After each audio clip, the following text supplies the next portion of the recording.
boys are going to bring the heat today. As the leader of the Booner pack, I lead from the front. All right, boys. Lock in. It's our core foundation, man. Grit. I'm fired up. I'm fired the up, boys.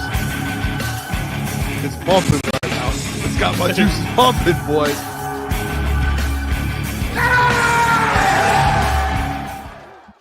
Welcome to Crunch Time Sports with Jeff Booner. Lucas, it's Friday, January 17th, and we are a day away from a massive game. The Detroit Lions, Washington Commanders. We'll talk about it today. And by the way, if this is your first time ever watching, tomorrow we will be live. Pre-game, watch party, post-game. You guys know how it is. If you tune in, you already know. It'll be a great one. Boys, lots to get to today. We have a guest joining, Scott Bischoff. He knows X's and O's. We'll talk to him, talk some ball with Scott. I'm ready. As it gets closer, it's like good nervous. You know, I'm ready. I'm fired up. Excitement. It's the eve, baby. I can't stop thinking about this, boys. I was about to tweet it out. I'm gonna press send here in a little bit. I'm just like, you guys like. I as we get closer, you guys see me. I got into the show. I like our pre-show here, and I was just juiced. I have a Red Bull over here. I literally just took the first drink of it, and I feel like I might be the most jacked up I've ever been in my life. And like, I'm just starting to think like, it's like, boys, 4 years ago, Dan Campbell and Brad Holmes took over this Detroit Lions organization. They grabbed this thing by the horns and by the you-know-what, the huevos. I think that's the word for nuts in Spanish. And they grabbed it and said, I'm flipping this thing around and we're turning this thing around. We are literally, fellas, the Detroit Lions. We are entering the playoffs tomorrow and about to go on a playoff run where we as a city, as a fan base, as an organization are favored to win the Super Bowl. Like, I don't think people realize enough how big of a deal this is and how crazy it is, thinking that just 4 years ago, we had Matt Patricia and this Quinn loser sitting on the other side, and we said, hey, leave the city, we'll throw you on the highway, and you can go do what you want. We're bringing in Dan Campbell and Brad Holmes, and they are literally, guys, like, we're favored to win the Super. It's starting to hit me a little bit as we get closer to game time. And I'm like very juiced up about it. Like, my body is just like, I've never felt this way before. You're peaking, Boone. Your body's firing all cylinders. The adrenaline. I feel like the Hulk. I'm going to be honest. I feel like the Hulk. I think this is what the Hulk. You can feel like the Hulk. Huevos is X. Okay, maybe I was off a little bit. Maybe someone can help me out with that. Not too far off. I mean, hey, we'll take it. It's X. But you guys know what I'm saying? Like, I feel like I'm turning into the Hulk, and it's just like, this is on Super Bowl favorites heading into the playoffs. Whether you think they're going to win or not, it's never happened. The Detroit Lions have never been favored to win the Super Bowl going into a playoff. Never. This is like, I'm sorry, that's on me. No, it's good. Dude, they're favored to win the Super Bowl. Like, it's great. It's awesome. Over a team that's won the last two prior. And that's also with all the injuries the Lions have. Like, you can't take that away from them. They got a team tomorrow, the Commanders. I get that, but I do want to ask this question because you mentioned a Super Bowl and we put it out on Twitter. It's a fun discussion. Okay. And I thought we've had this discussion kind of before, but we put it out on our Twitter and assuming, of course, not overlooking anyone, but let's just hypothetically, if the Lions win the Super Bowl this year, well, Jared Goff, what does that put him in terms of the Hall of Fame conversation down the line, of course, like the track he's on to get into the Hall of Fame? What will a Super Bowl win mean for Goff and his accolades?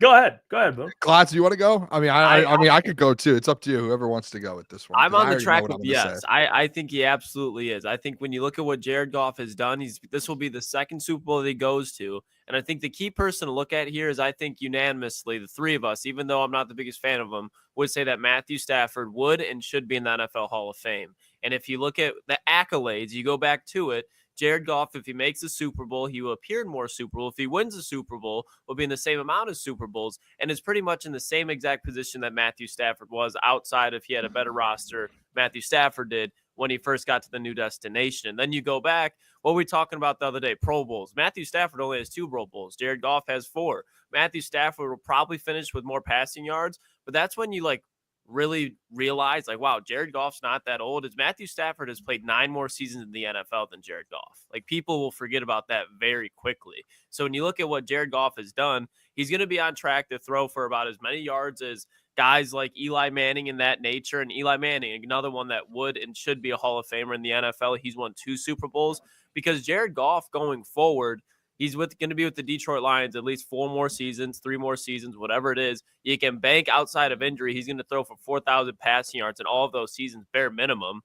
So he's got another 20,000 passing yards. That 16,000 passing yards on top of what he already does. The amount of touchdowns. He's already on track to have more passing touchdowns than Joe Montana next year. So to put that in perspective, and Joe Montana has played in 12 seasons. Jared Goff has played in going to be 9. So I think he's on track statistically. And if you add a Super Bowl championship on, he should. I don't think he's a Joe Flacco. I don't think he's a guy that's went out there and won a Super Bowl that truly did not have talent. I think Joe Flacco had talent, but you look at the tail end of his career after he got that contract, he fell off. Jared Goff got that contract last year and is making a Super Bowl. Can I throw something out there? Hey, Klotzy, I need some energy out of my CPO today. Hey, give me a pump, give me a chest pump. I'm sorry, maybe I'm just a little juiced up. Maybe it's me. I'll calm down a little. I want a little energy. I'm sorry. I'm pumped up right now. I'm juiced up. I mean, I think the answer is yes. Jeff? I think the answer is yes. Because a couple of reasons. He's going to be top. I mean, you already mentioned Matthew Stafford. He's going to be top 10 at the minimum for passing yards when it's all said and done. So you're talking about a guy who's top 10 in passing yards. He's going to be, I think personally, top 15, top 12 in passing touchdowns. Depending on, he could have some great seasons. Maybe it escalates higher than that. So you're talking about top 10 in passing yards, top 10, 12 in passing touchdowns. He has a Super Bowl ring. And if he gets an MVP, that'll lock it up in his career. But let's say without it, I still think he will be with a ring. There's guys on here that, I mean, a guy who's, if you're looking at the top 10 in passing yards, the only guy that's in the top 10 that isn't basically a Hall of Famer would be Matt Ryan. So if Jared gets there and he has a Super Bowl and he's MVP of the Super Bowl, come on. He's MVP, Super Bowl winner. He has the accolades, the statistics, and then he sprinkles in maybe down the line at some point an MVP. It would lock it up. But I think even without the MVP, I think, I would like his chances. Listen, hey, I love both of you guys, and you both are 100% correct. Jared Goff, boys. Jared Goff will be a Hall of Famer in the NFL. He will be a Hall of Famer. When you look at, he wins a Super Bowl, Jeff, solidified, locked in. Nothing will ever stop him from being a Hall of Famer, especially if he brings a Super Bowl to Detroit. But when you look at the stats and you start compiling, just like you both just did, and you start pulling stats from here, stats from there, stats from there, this man has an opportunity, one, to take the Detroit Lions to a Super Bowl, which has never been done. Never been done. He has a chance to do that, win a Super Bowl. He already went into a Los Angeles Rams, at the time, St. Louis Rams, one of the worst teams in football, helped turn them around and help them become Super Bowl contenders. And all the stats, you start throwing different quarterbacks like Klotz did, and you did, Jeff, and you start comparing the stats to all these Hall of Fame quarterbacks, he will outrank majority of these guys when it's all said and done. Jared Goff's going to be a solidified Hall of Famer. I don't care if anyone, you can argue with me to the day you die about it. He will be a Hall of Fame quarterback. Completion percentage, yards, touchdown, passer rating, wins, all of that. You put up those numbers next to anyone in the Hall of Fame right now, maybe outside of some of those top dogs, but some of these average Hall of Famers that you're looking at get pushed in there, that's when you start looking at it and you go, hey, Jared Goff's going to be a Hall of Famer. If he's doing what he's done the last 2 or 3 years for the next 4 or 5 years in Detroit, it's over. He's in the Hall of Fame. And then the Super Bowl, guess what? That's a cherry on top. That's like hey, I just locked my spot. So Jared Goff this year in February, that man can lock his spot in the NFL Hall of Fame if he brings a Super Bowl to Detroit. That's like a solidified, you are in. Welcome to Canton, Michigan, Canton, Ohio. Yeah, they put it in the right state. Bro said average Hall of Famers. What does that even you know mean? What I mean? When you start looking at it, you're looking. No. Well, there are always guys in the Hall of Fame. You're like, how'd this guy get in? It's okay. Like what if Joe Flacco gets in? He's not like a whoa. He was good. Or like think if Phillip Flacco. Rivers was good, but like he never won a Super Bowl and like he's put up a ton of numbers. It's just like he's just an average Hall of Famer. I think that's why that's There's why I like when we were talking about all pros, like because like Phillip Rivers, he doesn't have an all pro. Joe Flacco, I doubt has an all pro. I don't know for a matter of fact, but like those guys just have stats. Like I could be wrong by some magic like wizard hat, and like some guy who's like, no, we're gonna put Phillip and Joe in. But same thing, like they're in the Kirk Cousins territory for me. Outside of Flacco won the Super Bowl, but when you talk about like numbers, like if Flacco, I don't think he should be in. Phillip Rivers shouldn't be in. Kirk Cousins shouldn't be in. Like I think those guys are kind of like listen. Klotz, they're not Jared Goffs. He might not even win he might not even be an all pro, and I would still say get that man in the Hall of Fame. Like if he has the stats to do it, you do it, especially for what he's done in Detroit and turn that thing around. Like it's hard to get all pro. You get 2 quarterbacks, and he's in an era with Patrick Mahomes, Josh Allen, Lamar Jackson. Like it's impossible. I don't think you're getting what I'm saying. I know what you're saying. I understand. I'm just saying this is a completely different point that I'm bringing up. I'm just bringing up like I know people are going to argue, well, you need all pro and you need that. I really don't care about those, to be honest. I don't. Give me a ballot. I'll put him in. I mean, hey, they Kirko changed his head into the headed Canton because he has like, and this isn't like saying, oh, Kirk, he has like 7,000 more passing because I was looking at it earlier, 7,000 more passing yards than Jared and 1 more season played. He's done nothing in the playoffs. But that's what I'm saying. Like stats, like that's why I said I'm not going to go like stats. You're in. Yeah, I would say if he has stacked up a bunch of Pro Bowls and he has I think a Super Bowl win. I don't think if he doesn't win a Super Bowl and doesn't get an MVP, I think it's gonna be tough. Because there's guys that put up a ton of yards.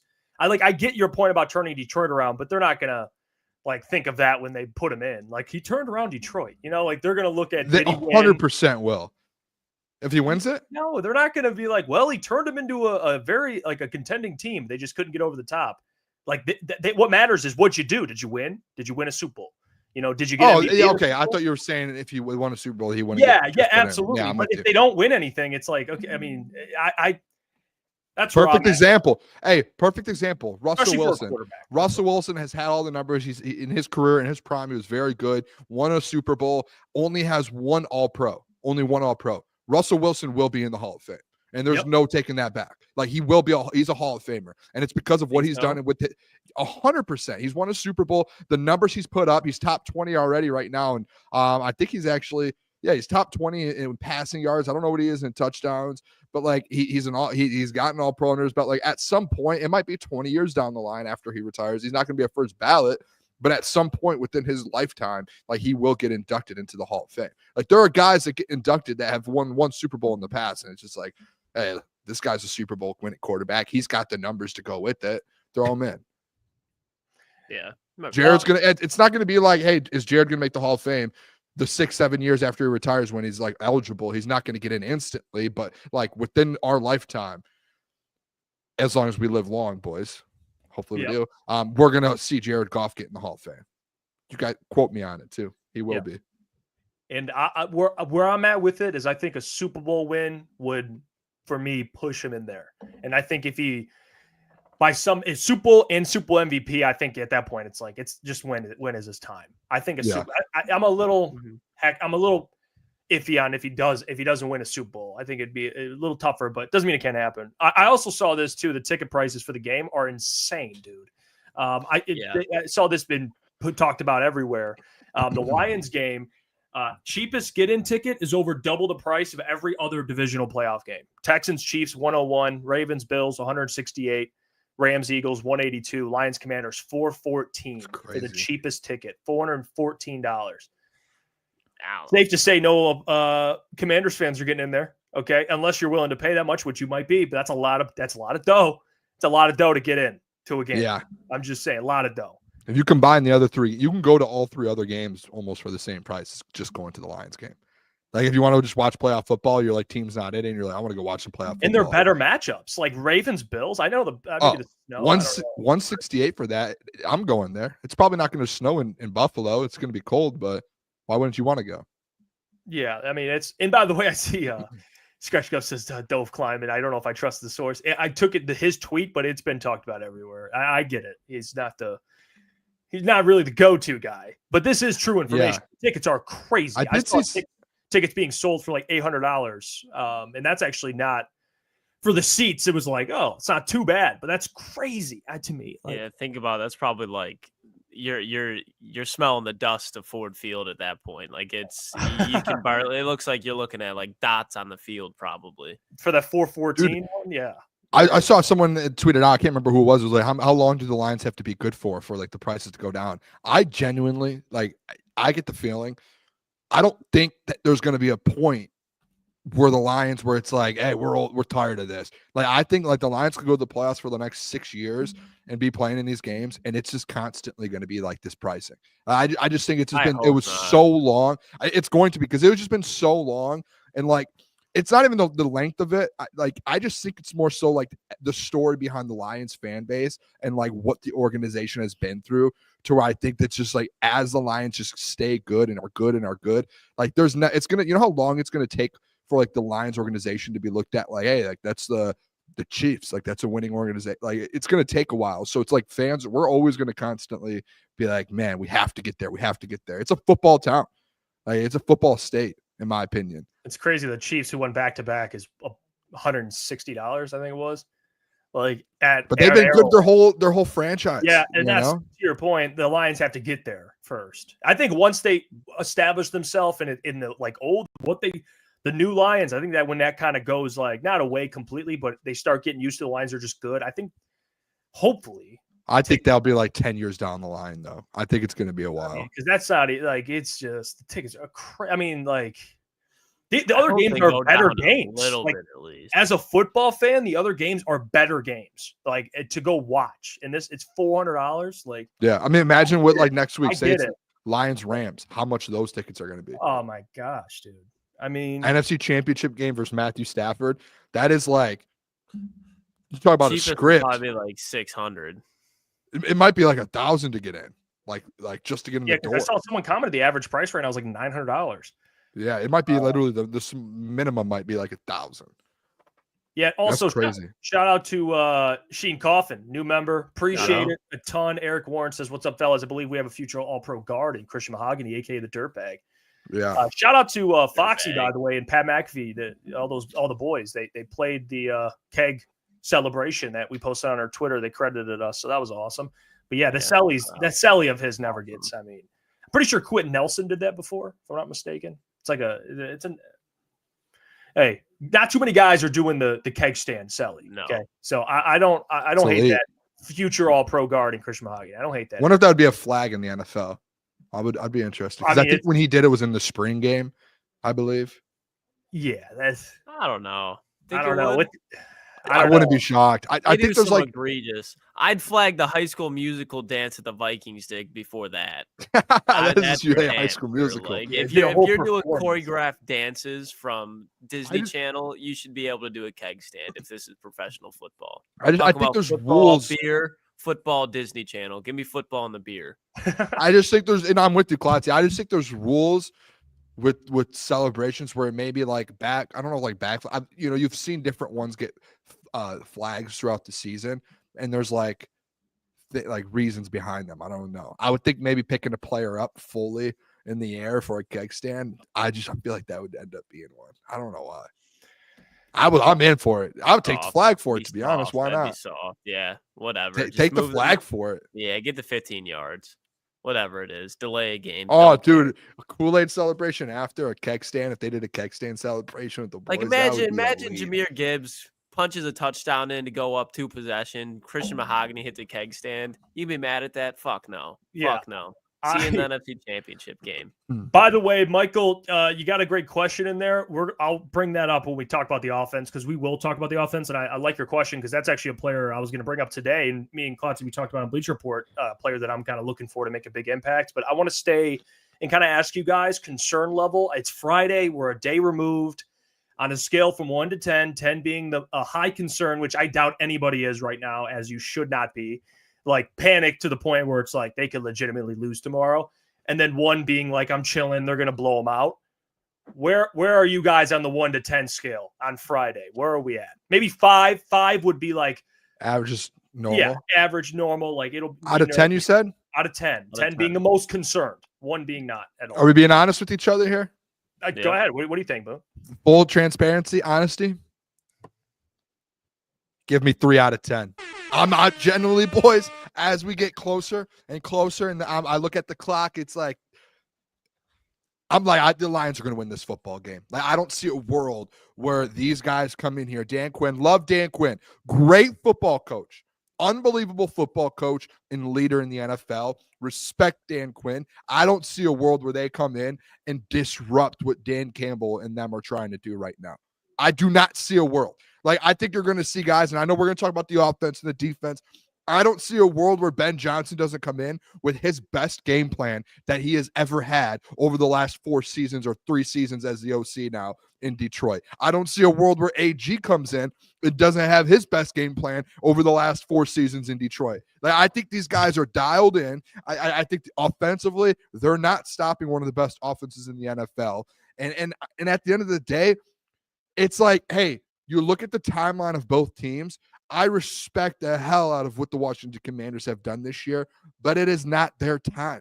It's not their time. They're on a typical, or what's the word I'm looking for? A similar timeline as the Lions have been, and they're where we were 1 or 2 years ago. And that's kind of where the timelines are. And we have the experience in the playoffs. We have the guys to do it, the all-pro players, the quarterback, the coordinators, the head coach that now has more experience. Like, we have home field advantage. We have the Lions fans behind us. You cannot lose in front of the Lions fans, especially in the playoffs. The Booner path this whole time has been, you get home field advantage. I guaranteed everyone a trip to the Super Bowl. I'm 3 out of 10 right now, boys. I'm very, very confident that the Lions will be playing an NFC Championship game next Sunday night. What do you think, Klotzy? Where are you at? Boone, can I be honest with you? Transparently, like, just trust circle.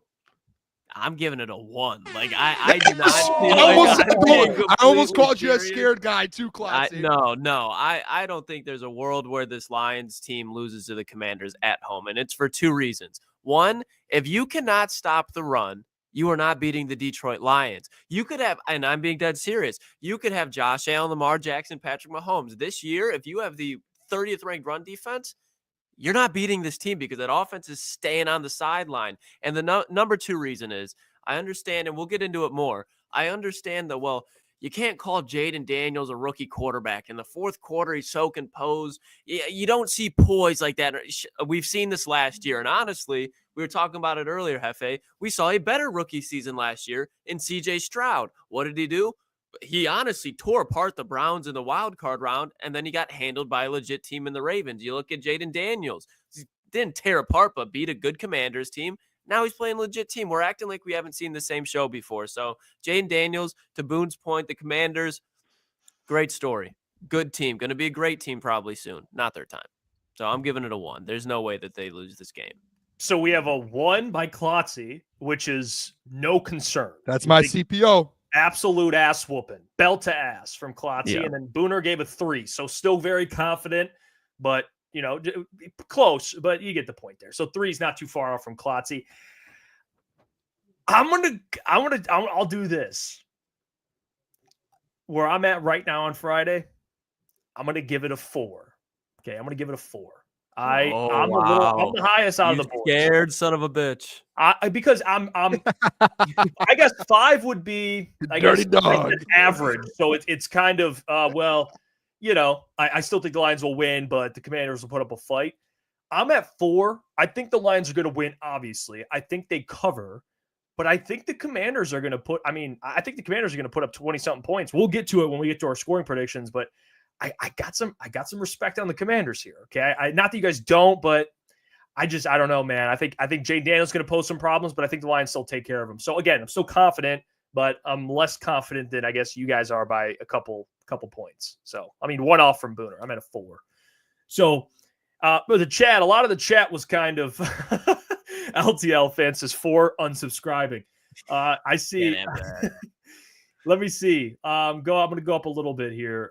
Phil says, you are holding back, Jeff. No fear. I know it's more like a 6, is it not? No, Phil. Yeah, I don't think it's a 6 to me would be, I don't know, boys. Like, I'm a little higher than just average, like that would be you know what they say? You're 1 off of 5 and 5 and above, give it a shove. So you're practically a 6. You're like the Where- 60-40. I mean, like, dude, if you're at 6 you're at on that the point, edge. Klotz, if you're at 6 at that point, you might as well just be a 10. Yeah. No, I mean, would give it a 9 though. I wouldn't go maybe 10. a I'd give it 9? Yeah. 9.7. I get it. I get it. But I'm not at a 6. I'm going to stick with my 4 because 5.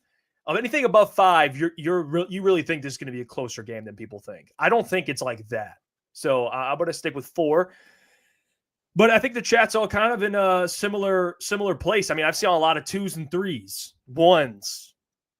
Jeff, the return. Yeah, That just I can see that. That's a classic right there, Doughboy Steve. I don't mind that at all. It's a classic one. L says I put the victory odds at 98%. That is, okay. L, that's like that's a fucking 1. Okay, that's a 1. You are very confident. I'd say I think everyone should be, to be honest. 1 to like a percentile, 1 to 100. I'd probably be like a 90, 96. Okay, Well, I won't go 90. If you're at 96, just go to 98. They do Listen, it. all right, you might as well go to 100. If Might you as well go to go 6, 100. I'll go to Go 100. 98. You might as well hit 100. Guarantee at it. Fine. Guarantee it. Listen, we're in the playoffs. You 9.5 point spread. Like that's ridiculous. You should never have a playoff game that's 9.5 points. That's where it's like the confidence level. And it started at what when we tweeted it out. As soon as the Commanders won, I think it was like 5.5, and it's moved from 5.5 to 9.5. That's a massive movement. That's almost double. That's insane. Yeah, the lines are crazy on this game. Like, yeah, that's I don't honestly. even like do I actually bet this? Because like I was looking earlier, Boone. I know you're gonna have your bets, but it's like Jared Goff's line all season for touchdown passes has always been 1.5. It's 2.5. This week it's 2.5, and I was like, can I be honest with you guys? They think this offense is about to go crazy. I'm gonna give out my bets, and I'm only gonna do the player. Booner's lay of the day, and I'm gonna have maybe one other play. I kind of want to just sit back. Like we're gonna win some money with the lay, the parlay, the player. Outside of that, I'm not putting anything out. I'm just gonna sit back, win those 2 or 3 bets, and enjoy this game tomorrow. Like it's such a big spread. The numbers and everything with the yards and touchdown, everything's just so off. And it's like this is such a weird playoff game. We'll get back going NFC Championship game. I will have my bets, but like listen, I'm not gonna go like this feels like one of those games where it's like let's play it smart here a little bit. And I've never done that in a Lions game. Never. I'll have my 3 bets. That'll be it. Well, you mentioned smart. Let's bring in a man who I would say, he's pretty smart. All right, Scott Bischoff. Wisdom for sure. Been around. A lot of what does that mean? You say a lot of wisdom. Been around football. Come on, Scott. You're gonna take that. Call my man. Okay, we'll get around football. What are we talking all about? All right. Sorry, the way that came off. I thought Very you were well. Scott Old. I thought you were calling Scott Old. No. Joins the show. Been around the game. Does a great job. Sounds like Jeff was, but does a great job. Honestly, with the draft too, man. Which we'll talk to Scott a lot more. But he just knows the Detroit Lions, knows football. Please welcome Mr. Scott Bischoff. Scott, how you doing? What's going on, my man? Well, I'm just getting around, Here we go.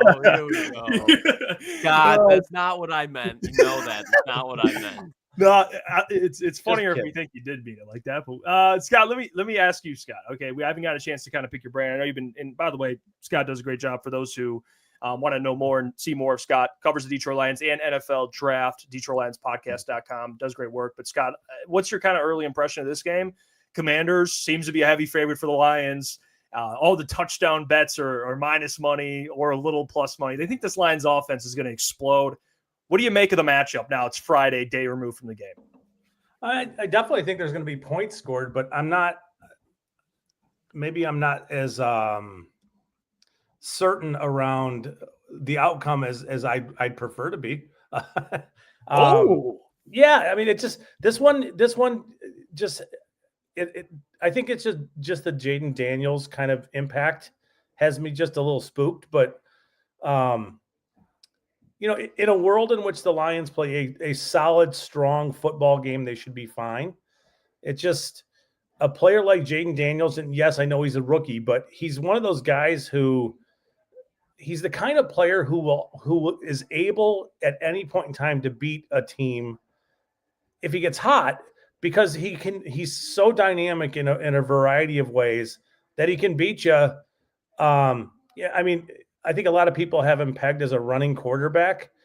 And the reality is he's a really good pocket passer. So if he wants to hang back there in the pocket and just throw, first and second level throws, he's very accurate. He can harm you. He can beat you there. And then it's throwing on the move and then the running. And I worry about the way the Lions play on defense with as much man as they play. It means that, the Lions corners are going to turn their back on Daniels. And I think if Washington's smart, they're going to tell him, hey, if you see a corner turn his back on you and you don't like what you see right away, run. And then that gets into how did the Lions scheme for this?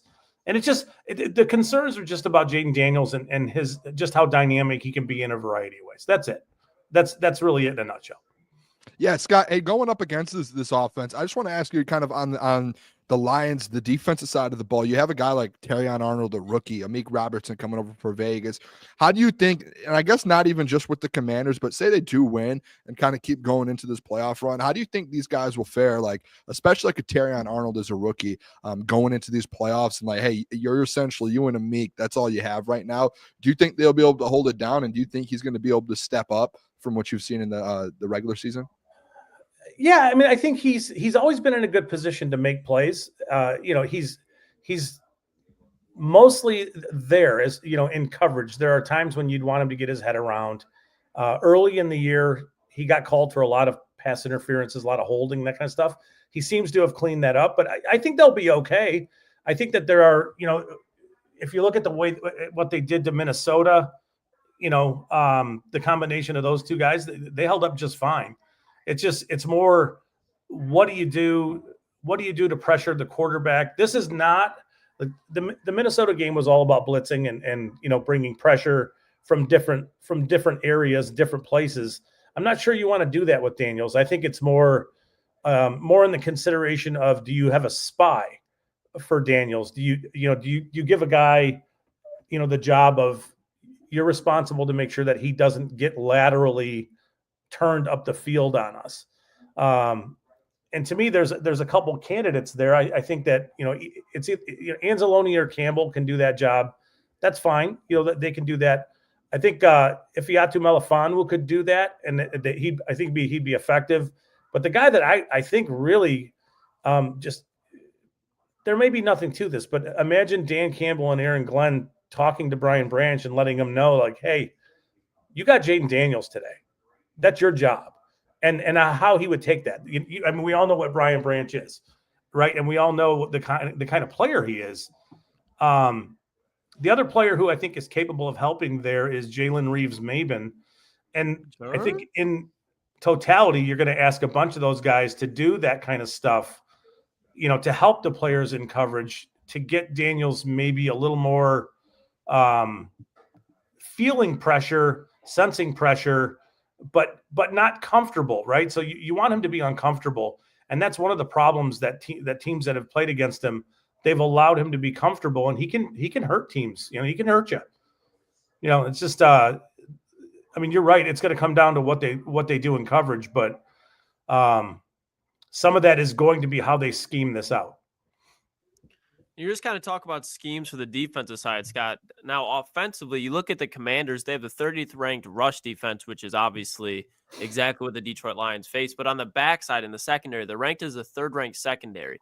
Do you think this is a true, legit secondary? Or do you think this is kind of one of those things where it's you can lean on beating them on the run so easily that you don't need to exploit them through the air? Which side do you take on this secondary of the Commanders? Well, I would take the side that you can run on them and be very effective doing that, especially the Lions offense. But I think hidden in some of the numbers about this third ranked passing defense is a little smoke and mirrors. Teams have only attempted 496 throws on them this year. The Lions have had 610 throws attempted on them, right? So, I mean, I think that when you say the third best pass defense is just simply from a yard standpoint.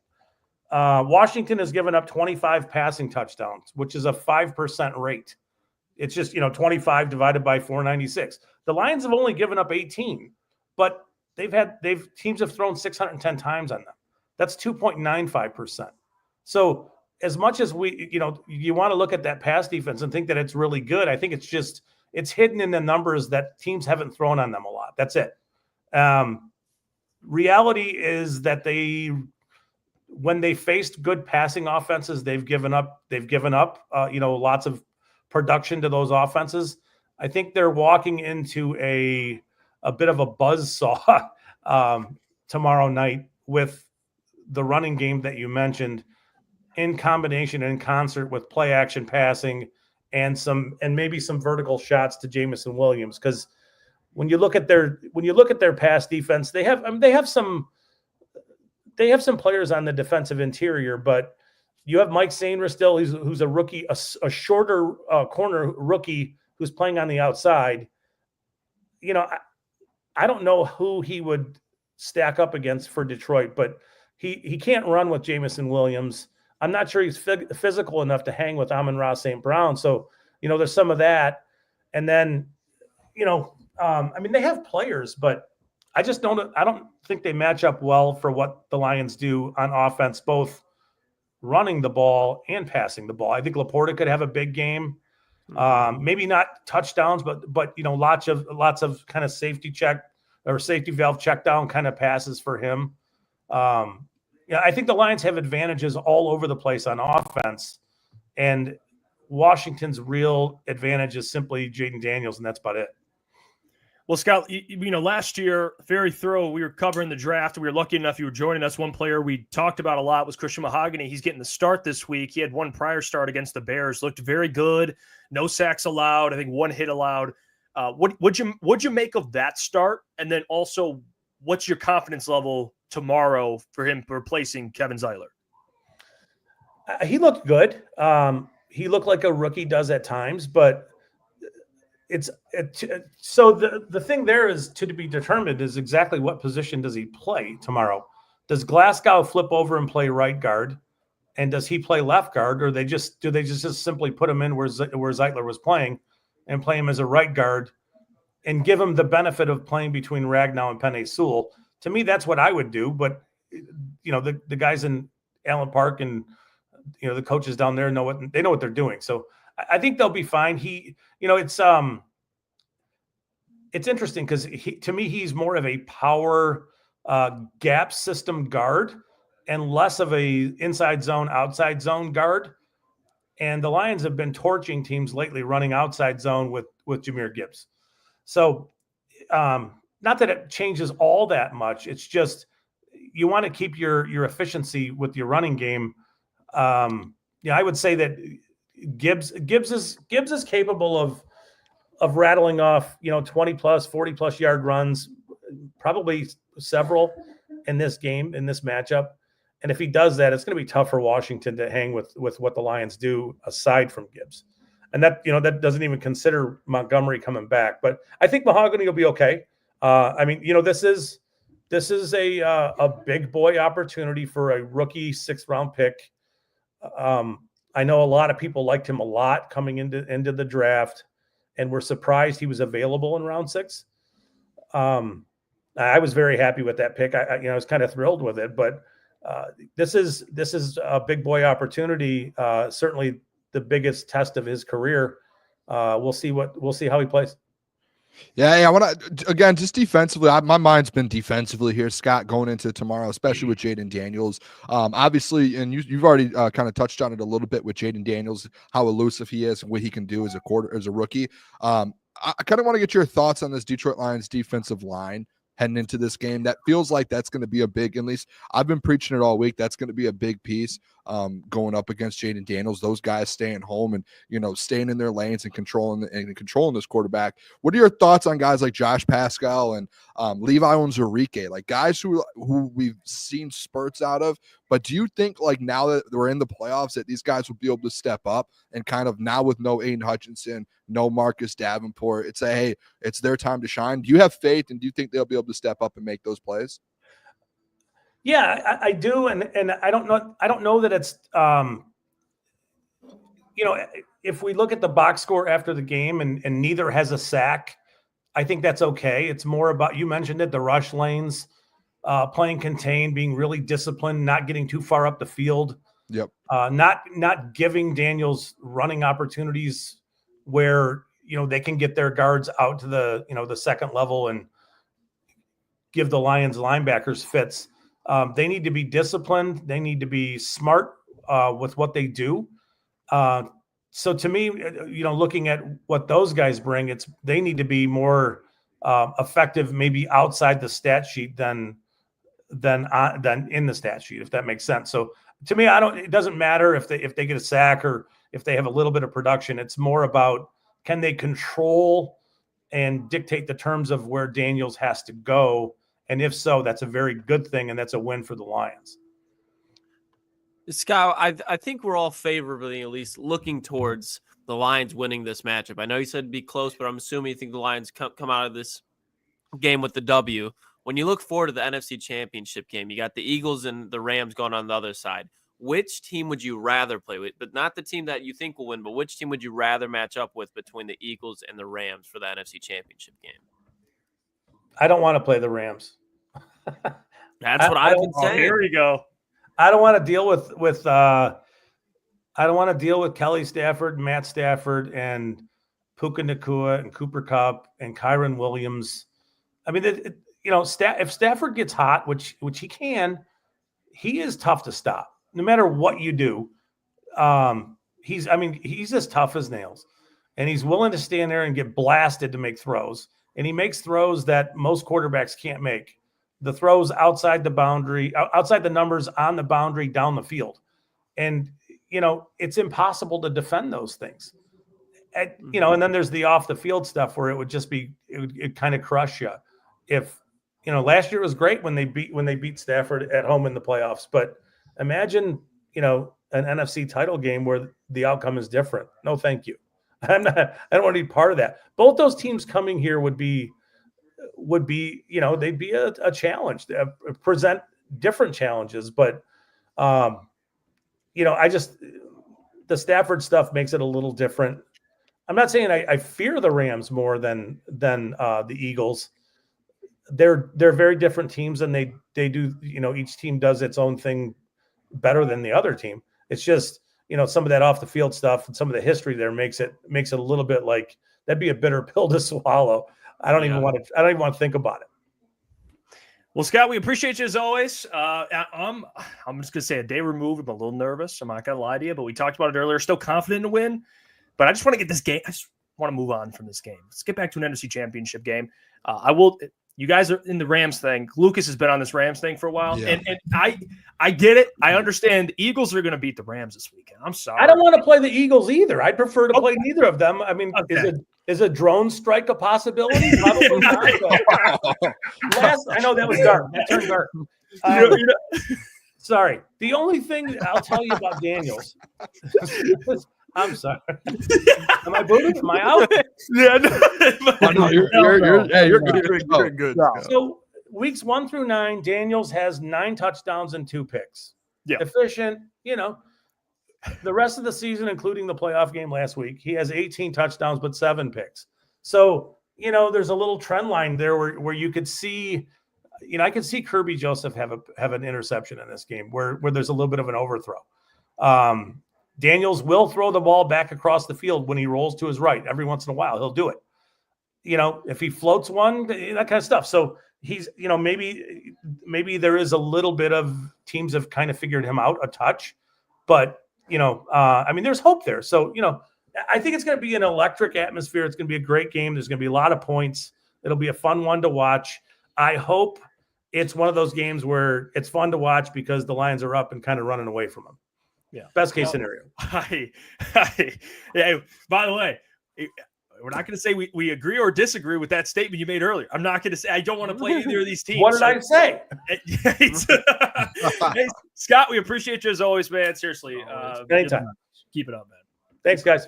There you go. Appreciate it, Scott. Detroit Lions NFL draft analyst, DetroitLionsPodcast.com. So, he's the best, dude. Yeah. What a legend, dude. That was awesome. I have seen a lot of things around the NFL. I don't know if it was like nationally, but I just see like, who was it? I can't remember. Someone said that like something similar, like on the national media stage, was like, hey, maybe like they had a team. They're like, hey, maybe the other teams, we don't have to play them. Maybe something happens to the teams and they can't play. I was like, whoa. It was like national TV too. It was funny. Yeah, no, Scott's the best, dude. I want to get to the offense and defense here because Michael asked a great question earlier, and it relates to what we're going to talk about. So I wanted to save it. Michael says, since the Commanders run a lot of single high like the Bears, could this be another big JMO game? Also, who will they try and have cover JMO? Mikey S won't be able to keep up with them. It's funny because Scott said the same exact thing. Mikey's not keeping up with Jameson Williams. And what did I say? What was this? Thursday to you, Klotzy, with a guy that I think is an X factor on offense. To me, it's Jameson Williams. I agree with Michael and everything he's saying. I think JMO tomorrow, if he starts making these huge plays, it's going to cause nightmares for the Commanders and I'll explain why. It's going to open up the run game, yes, but more than that, it's going to open up the middle of the field. Sam Laporta, Amon-Ra St. Brown, sprinkle in a little Timmy P. I think things could come from it. And I think JMO, he is a matchup nightmare. Who do they have that can run with this man? Like Jeremy Chin, big safety kind of. No one's running with Jameson Williams. There's no one. So if I had to pick an X factor, like a player that I think if he has a day could cause nightmares, I'm going with JMO for tomorrow. So I agree with that. I'm going to say this too. I'm not even going to give an X factor. And then Jeff, honestly, this is how I know kind of we're in a little bit of a, what are those things when you have like the same wavelengths? We're on like a wavelength together. Like, you know how like dolphins have wavelengths? That's us right now. Yeah. That's how we're communicating. I love that. Because when I did my notes today, one thing that passed through my head was like, we know, and I think a lot of people, especially nationally, they don't give the Lions credit for this, as they do look directly. Hey, they have Jahmyr Gibbs. Oh, they have Amon-Ra. But like when you do look at it, it's like typically most people are like, hey, this is a run offense. Like they run first with that offensive line, Jahmyr Gibbs, David Montgomery. The reason this offense is so good is because when a defense tries to scheme against them, they have the opposite. And then, all right, you try and switch to stop the pass game. We're going back to the run. And it's just like you cannot stop both. And I think, and what I wrote in my notes here is Dan Quinn, this defense, what they're going to try and do. Obviously, everyone, I'm sure in their building too, like they're seeing everything. Hey, we're the third. And this is honestly, I know exactly what Dan Quinn's saying to his team when he opened up the week defensively. He went into that defensive room and he said, all right, boys, get in here. And he said, listen, fellas, everyone's saying we're the 30th run defense in the NFL. Let's prove them wrong. Let's go out there and let's stop their running backs. Let's limit Jahmyr Gibbs. Let's limit David Montgomery. He's hurt. All right, Dan, give that speech to your team. Go ahead. Because then guess what? Load the box up. Send guys in. Do whatever you need to do to be able to stop the run. Because guess what we have to counter you? We have Jameson Williams. We have Amon-Ra St. Brown. We have Sam Laporta, Tim Patrick. And even if you want to do play action, Jahmyr Gibbs in the run game. Like, there is no stopping this offense. And I think the key, what's going to end up happening tomorrow night, and this is what I wrote down offensively, and I can almost read it word for word here. I put run game, ? Yes, but no. Because guess what's going to happen? They're going to start running the ball, and the Lions are going to run the ball, and they're going to try and put everyone in the box there. Everyone. And then the Lions are just going to start. Jared Goff is going to sling it for 350 yards tomorrow on this defense because they all went all in on the run. And they're going to try and make adjustments at halftime, and it's going to be too late. And that's exactly like offensively when we talk about, hey, what is the offensive game plan? Who are going to be the X factors? I've been saying all week long, I think Amon-Ra has a big game. And Jeff, I'm 100% with you. I think this is one of those games you see Amon-Ra and JMO both go for 80 to 100 yards. And potentially both a touchdown. And I think it's just because of everyone's going to be trying to stop the run. Everyone's been talking about it. That's been the biggest key of this game. Let's look at it the opposite way. The counter. It's the play action. It's the RPO. That's exactly what's going to happen. So I think that's where, hey, boys. Yeah, we're in lockstep there. I think we know, hey, we have the golden ticket to win in this game offensively. We know exactly what's going to happen. And you know what? And Klotzy, I'm sorry. Last thing. No, you're fine. I meant to mention this earlier. I don't think people also are thinking, I said Ben Johnson's going to have his best game plan he's ever had. Ben Johnson's in the playoffs, fellas. Ben Johnson has potentially 3 games left with the Detroit Lions. He is going to bring everything out in the playoffs, even versus the Commanders. And this is the first time he's seen this defense. We have talked about all the time how they have a staff that specifically for each team, they draw up, hey, this is their weaknesses. This is where we can attack. You know what's the big thing? This is the trick plays we can run on this specific team with these specific players with this specific scheme that they're going to draw up against us. I think tomorrow, boys, since we haven't played the Commanders and you're not going to play them again, I think you're going to see 2 or 3 trick plays, and you're going to see Ben Johnson throw out plays out there and throw different schemes out there that we have not seen all year yet. And I truly believe that. Well, so guess who will be commentating and watching the game too? Tom Brady. So, yeah. I just think the playoffs, it's a whole nother game, and Ben's been holding plays back because he knows, hey, this playoff run, we're about to go win a Super Bowl. And I think it's like, okay, now it's time that you don't have to hide anything anymore. It's time to go. Yeah. He really gets to tap into the Booner. You said he's got just like a folder, a binder of trick plays. Yep. Like he was kind of going through like the guided notes of like, this is what we want to do to the regular season. But now he's really into like chapter 8, chapter 9, chapter 10 of the trick plays. And it's just each layer, it just gets more complicated. But I agree with you, boys. I think another player that needs to have a big game and will, that we really haven't talked about that much this week, is Alex Anzalone. I think Alex Anzalone presence is probably the most important out of the entire defense, maybe besides Brian Branch. But you look at what Jaden Daniels does, what this offense is built off of the RPO. He's going to be a guy that if they in the RPO, they hand it to Brian Robinson, Alex Anzalone's got to be there to make the tackle. Jaden Daniels pulls it. Alex Anzalone's got to be there to make the tackles. Who outside of Terry McLaurin, Jeff, you've been talking about it all week. Terry McLaurin has 13 touchdowns. Next up on the team is Zach Ertz with 7 touchdowns. And he's just honestly having one of a better career years. And we've seen what Anzo has done against tight ends and pass coverage. He's very reliable. But why it just sticks out so much is going back to that Buffalo game that we've talked about all week, when it's like you had Ben Neiman, Ezekiel Turner, Jamal Adams trying to make tackles on Josh Allen. If that's Alex Anzalone, I'm sorry, especially when you look at the the receiving catches that Ty Johnson has. If you have Anzo in the Buffalo Bills game, you're most likely winning that game. I think you make at least one more defensive stop, and that's all it takes. But Anzo is going to be huge this week. This is one of the big moments for him. He's getting up there in age. He's probably going to be around for a little bit longer. But when you look at peak Anzo, we're probably seeing it this year and next. So I'm excited what he's going to do, but I think he's built for this moment. And like coming off that wrist injury, he looked great, phenomenal. Get another Reeks West off the bye. Still can't fucking say it. Not going to say it again. He's going to go out there. He's going to go out there and he's going to have a night. Yeah, I mean, you mentioned in the linebackers, someone put in the chat earlier, and I didn't save it, so it's on me, but whoever said it, please, they mentioned Jameer being a mismatch against the Commanders linebackers. Like, that's enough. And I'll ask you guys, speaking of just impactful players, how many touches do you guys think Jameer Gibbs gets in this game? Touches total. 20 plus? You think I was 20 say plus? 25, so it's pretty much. Yeah.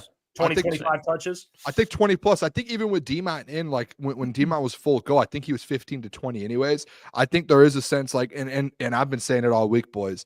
Like, I do think Demo comes in and he's good to go. And I think, like, if he's going to play, like Dan says, hey, he has a role in this game. And then Ben Johnson a day later says, hey, picks up right where he left off. Like, to me, that's like, yeah, he's ready to roll.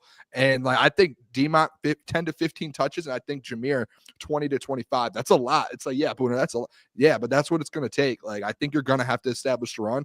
Again, I know I just said that pass game. I think that's going to counter off of it. And I think it's going to be like a very balanced, and you're going to be like, okay, these boys are back. But I think Jameer Gibbs, I might bet on him to get like 4 catches tomorrow. I don't know what the line is. I think in the screen game, like how you were talking 4 or about how 5. Commanders are going to be super aggressive. You talk about setting up the play action. I think that's going to be the screen game with Gibbs too, because you get Gibbs, like you just said, in the linebackers in the open space with Bobby Wagner. Good luck. Good luck. You had Baker Mayfield breaking Bobby Wagner's tackles last week. Think about what Jameer Gibbs is about to do. Yeah. I am. Lord. I'm interested in the big fella though. The big fella? Mahogany. Like, I'm interested to see how he does. Like Scott brought off that, maybe they move him. I think you just when he played last time, where was he at? What side? For Graham. Yeah. So left. Okay. I say just leave him in the right. I personally, I don't know. But I just think like he probably performs better if you have Panay and if you're surrounded by Panay and Frank. That's maybe I'm wrong. The only thing I would that's say, my and theory. I learned this more with like Panay, and just hearing him talk about it is I don't know off the top of my head what position Christian played in college. Whatever, If you use the right side, the footwork and stuff. Whatever he plays, play that because okay. it's now we're switching completely to like what Agreed. And Graham's someone who can move too. He so can Graham move and play both. Graham. Yeah. So okay. Silent said he Like played Garden in college. I say you throw. Listen, yeah. and I know. I just think, hey, you're There you leaving go. everyone where they're used to be. They're used to. Like Graham's been left all year, so hey, leave him there and let him just play that with Taylor over there. Don't switch anything up. But I think if you just throw him at right, like I do think, and again, maybe I'm crazy, but just being surrounded by two of the best in the game be able to all game talk to you, like, hey, if you make a mistake, you're able to, like, I think that elevates some guys sometimes. And I think we saw how good he was on the left side with Taylor Decker and with, in between Frank and Taylor Decker. Now you're saying he's next to Panay. Like, I feel like he's going to even play at a higher level. That's just me. I heard TJ Lang talk about it today and I thought it was interesting because I haven't really we've never talked about it and I never noticed it.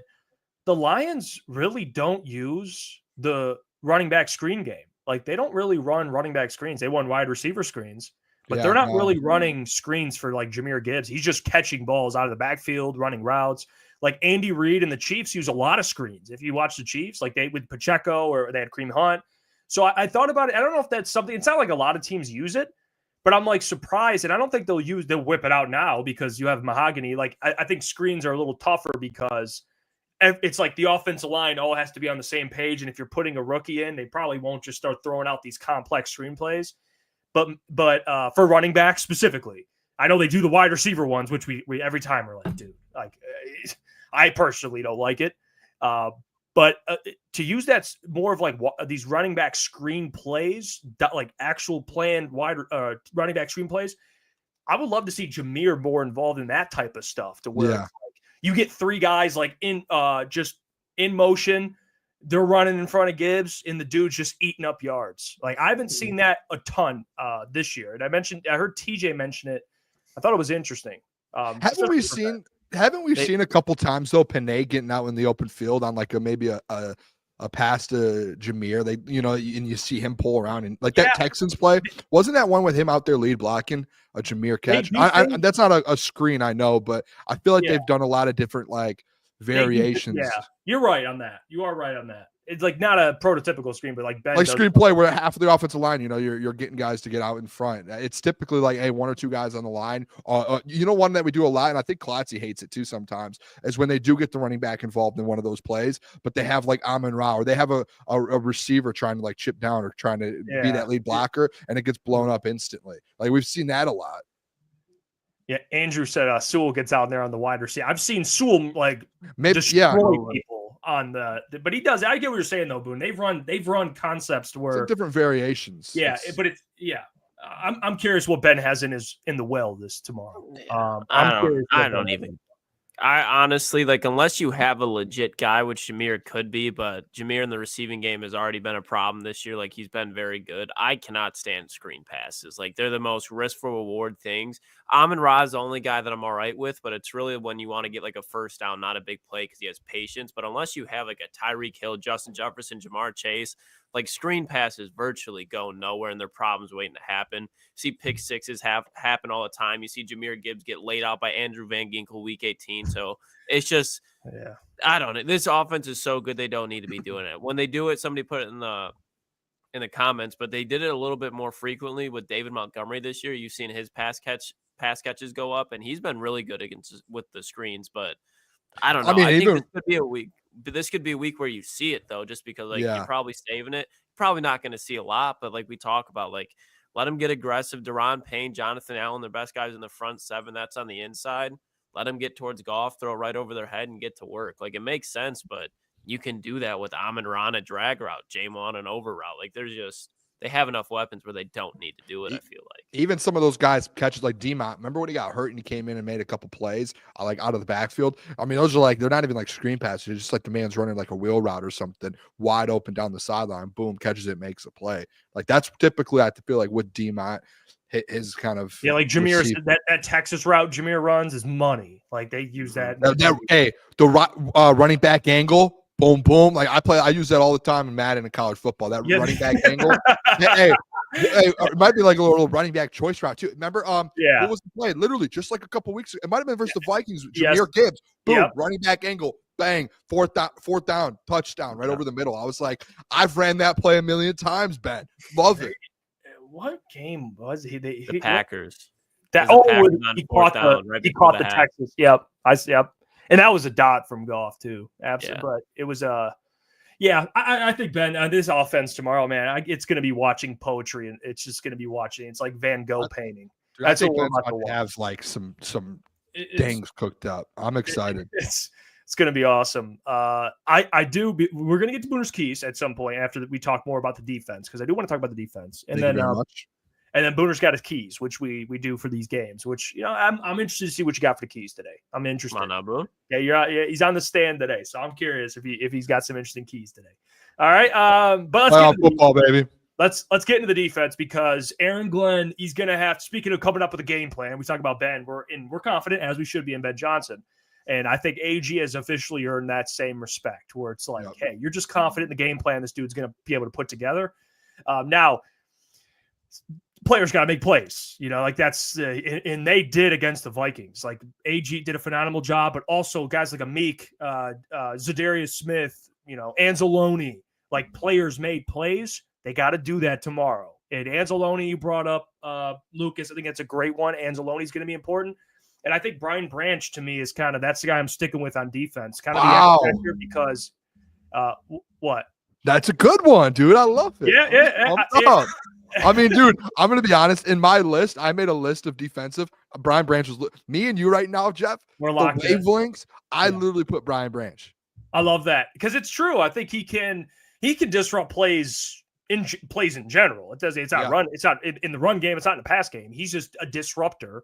And you can send him off at nickel. You could send him off Jay Daniels not looking, Brian Branch laying the boom, or, just in the run game, getting after it. Brian Robertson, I think he's going to make some plays there. But guy's top 5 in pass deflections, man. Like, the dude just finds the football. So I think Brian, with the stretch of games he had kind of to end the year, and it wasn't his best stretch of games, and that's why I've seen a lot of talk about it. I'm sure he has. I expect Brian to be just running around with like a chicken with his head cut off. It's like, in the Packers game in Green Bay, when he was just flying around laying hits before he got ejected, and hopefully that doesn't happen. Be smart. But I see that type of like tone setting. Like, he's going to come out and just, especially guys, when you have Jaden Daniels with this RPO, Brian's going to be in charge. Not completely just Brian, but he'll be a part of kind of keeping him, especially if he's running to the edge. Like, Brian's going to have some opportunities to make plays. So I'm going to go with Brian Branch, dude. I think he's a big X factor to me on Saturday. Hey, I love that. I'm going to say this. I had Brian Branch as my one. Obviously, I will do a different one. I want to say this just about Brian Branch, and I'm going to give you a couple things just to add on to that, Jeff. Just with Brian Branch, too, like, what happened over the last 2 weeks since they got done with Minnesota? Do you guys remember? He got snubbed. He got snubbed from the All-Pro team. And he should have been an All-Pro safety in the NFL. And typically, we'd be like, oh, Brian Branch.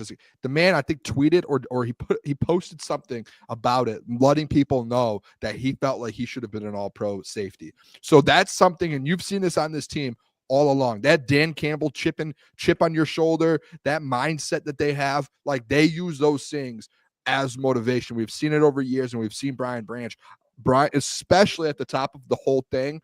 Like, Brian Branch hasn't been playing his best football the last couple of weeks. He's been playing very good football. But we're talking about like Brian Branch football that we've seen in the biggest games of the year. Primetime Brian Branch. Now it's playoff time. I know Brian Branch is going to show up. That was why I had him as kind of like my X factor, like at the top of the list, where when he's the best player on the football field, boys, he's one of the best players in the NFL. And if you have him playing that football defensively, especially with Anzo, especially with Kirby and Jack Campbell and DJ Reader, Zadarius Smith, That defense is lethal, extremely lethal. Like it changes everything. Brian Branch playing at the highest of levels that he can play at changes his defense night and day difference. So I think you're going to see that out of him tomorrow night and the rest of the playoffs too. I truly do. I'll say this though, the second one, I wrote 4 down, boys, just because I thought, hey, it was just for me. I just think there's 4 keys on this defense to really winning the football game and stopping Jaden Daniels. You guys already know my main one though. It's that defensive line, and I don't need to be repetitive about it, because I've been saying it for 5 straight days. But that defensive line stepping up, like Zadarius Smith, boys, we've been talking about him all year since we traded for him. Started off on a great 3-4 week stretch and then kind of went away. And you're like, where's Zadarius been? Like, you need to see him now in the playoffs. Like, this is time for a guy like him to step up. Josh Paschal, like, dude, you had a great offseason. You went out there last year. You proved to us that you could play in the playoffs. Bring your best game. Like, we need him, like, at his peak on tomorrow night. And the same thing with Levi O, in my opinion. It's like Levi O, all these conversations in training camp, I stood up for him. Like, everything about Levi O, like, man, that was your best offseason yet. This is when like what's the saying, boys? The lights are the brightest. Yeah. It's time to perform, Levi O and Zarike. This is where you make your money. Primetime football, divisional round of the playoffs. You go out there and you play your best football of the season. And I'll leave it at that. Brian was my number one. And then obviously I tried to switch it up today, but I'll stick with the defense line. I love Klotzy's too, by the way. Klotzy, I love yours. I love him. I got another one too, kind of under the radar one, Booner. This one might make you roll your eyes a little bit. I think you might like it when we connect the dots here. Let me tell you, it's Terrion Arnold, okay? Terrion Arnold, I think, is an underlying X factor, okay? We know about Terry McLaurin. We all think that Aaron Glenn's going to run a lot of man, so probably Meek Robertson a lot of time. We're not going to see the same look that they did against the Vikings with Addison and Justin Jefferson. You can't with Jaden Daniels because the middle of the field is going to be wide open. But who was going off for the Commanders? My bad. Almost let that one slip. Last week, the Commanders against the Buccaneers. Diami Brown for no reason, 80 yards. And then you look a lot of the later in the season, Olamide Zaccheaus kind of going off, getting 3 touchdowns, and he had like 50 yards a game. Terrion Arnold, where did he play football at in college, boys? Alabama. Where did Jaden Daniels win a Heisman Trophy at? LSU. Jaden Daniels had like 40 touchdowns practically to 4 interceptions. Do you know who one of those 4 interceptions were? The one, only Terrion Arnold. So if I can tell you, if there's one guy who is not scared of Jaden Daniels, it is Terrion Arnold. And I think Jaden Daniels, we were talking about it earlier with Scott too, and then even yesterday with Doc, Jaden Daniels takes shots down the field. When you get him, even on Terry McLaurin, Terry's about the same size as Terrion, and Terrion doesn't get burnt. He's always in position, and it's about time, Boone. We stopped saying it for a long time, but it is about time that Terrion Arnold is due for an interception. Even if he doesn't have an interception, hold his own. Jaden Daniels is going to be throwing the ball his way, make a play, and I think if they are able to limit Terry McLaurin, like I said all week, that's the true key, because you can have Jaden Daniels running, but if he's running and Terry McLaurin's getting 100-plus yards, that's when it becomes an issue. But give me Terrion Arnold for underlying X factor. Outside of Alex Anzalone, I think it's under the radar. Terrion Arnold, Jaden Daniels, Bama LSU, he knows what it's all about when it comes to that quarterback. Come on now. I mean, the callback. I mean, this guy went 2 years ago. Last year. Yes. Yeah. That's impressive, Klotzy. I didn't even know that. You picked him off in college? That's the stuff I like. That's information I want. What we need. And you deliver. So good. That's, you know what? That's impressive. Why not now? We've called it every week. Rent's due. Quinyon got one last week against Jordan Love. And Quinyon had a couple during the regular season too, I believe. Terrion, he hasn't had like a terrible rookie season. I'd probably give like a C+-ish. Like, he had some good moments, had some bad moments. But, I mean, he was kind of coming into stride later on in the season too. Yeah. What's that face for, Jeff? I think C+ is a little generous to me. You want to see? We won't get into that, but either way, I think we'll do player grades at some point. You can see the potential in Terrion Arnold, and a long rookie season. At some point, you're like, oh, there's a moment. Again, it doesn't have to be an interception. Maybe it's a big pass deflection on 3rd down. Maybe it's a forced fumble. But I think this week we could see one of those like, okay, I see it with Terrion Arnold moments in a crucial situation. Not expecting it. I love that. I mean, that's cool. You know what that is? Because you backed it up with data. Like I know we've called it, but we didn't have any data. It was more of a hope. I like that. What was the data from college? History repeat itself. Yeah. Yep. You didn't hear it, Boone? No, I heard it. Yeah, It was in college. Well, yeah, last year. But I will say, I think Terrion, he's probably mentioned, like he's probably talked about it too. Like I know I've played against Jane Daniels. Like he's not that he's played against Terry McLaurin, but I mean, they had Malik Neighbors out there. They Ryan Thomas. They had some damn good wide receivers out there. So I like it. Why not now in the biggest game of his career now? Yeah, make a play. I love that. I'm gonna go nuts if Terrion gets a pick this week now. Yeah, it's like celebrating. 700. It's like the longest. I gotta put some money on it now. I want to see what the odds are. I'm about to look right now. Oh, it's what do you think the odds would be at, boys? Oh, plus Maybe them a line 1,000 for it. plus 1,000. What do you think for him for an interception? You could do it. I'm not doing it. No, I know. I'm saying, what do you think the odds are on it? Yeah, he's what are the odds? Plus 800 probably. I'll go 1,000. I'll go 1,000. I'm gonna lay a bone on it. It'd probably be about 800. Listen, and this isn't at Terrion. Like I think Terrion's going to be a great player, and I think, and listen, like if you look at the trajectory of his rookie year, he's only gotten better. Like he struggled to start. Like he was going through it, and like he was getting all those penalties. He was getting, there was plays where it was like, hey, he's getting beat. So he has gotten better. But like to me, like I think right now, like your better corner is probably Amik after, the Vikings game. You're looking at it and you're like, okay, like Amik's been playing at a higher level. And again, this isn't at Terrion, but like in the playoffs, like that's a different level as well. And these Commanders, like, listen, we're talking about a rookie quarterback, right? And a rookie corner. Jaden Daniels has already played in the playoffs, one game. So like he's now like his energy is like typically the first quarter, first half, like energy's high. You're like, all right, nerves maybe. And I'm not saying Terrion's going to have that, but like that's what it is, especially your first feel and first snaps as the NFL playoffs. Jaden's gotten that out of the way. I think Terrion, like he needs to get that this week, like tomorrow night. Like that's going to be big for him. So I'm not saying he's going to have a bad game. I'm just interested to see how does he take this challenge on tomorrow night, especially versus a quarterback he's familiar with, some wide receivers that are, I think Terry's a great wide receiver. So like, I'm interested to see this. I am. What are the odds, Klotz? Amik Robertson plus 800, Terrion Arnold plus 750. So it's basically the same. Go ahead, bet on it. I'm not doing it. Listen, Vegas isn't agreeing with your cornerback one statement you just made. They're saying it's TA. They're saying it's TA, bro. That's just because they're saying that no one's going to throw the ball at Amik. Like Amik's going to lock up. Like it's virtually the same odds. Yeah, but they're going to throw it, target Terrion a little bit more. Well, that fits your narrative, though, Klotz. They're going to target him. Like so, yeah. Like I mean, that's guys that get a lot of picks. It's like Trevon Diggs. It's like, oh, was he lock up? No, but they got a lot of. They threw the ball at him a lot. I threw some money on it. I put some money on it. Yeah, put a bone. Hey, see what happens. And if it doesn't hit, play the game. Terrion Arnold pick 6. If it doesn't hit, Klotz, run it back. It's got to hit at some point. Got to hit it because then you know what we're going to say next week. Oh, on the other side of the field, you have the other rookie cornerback.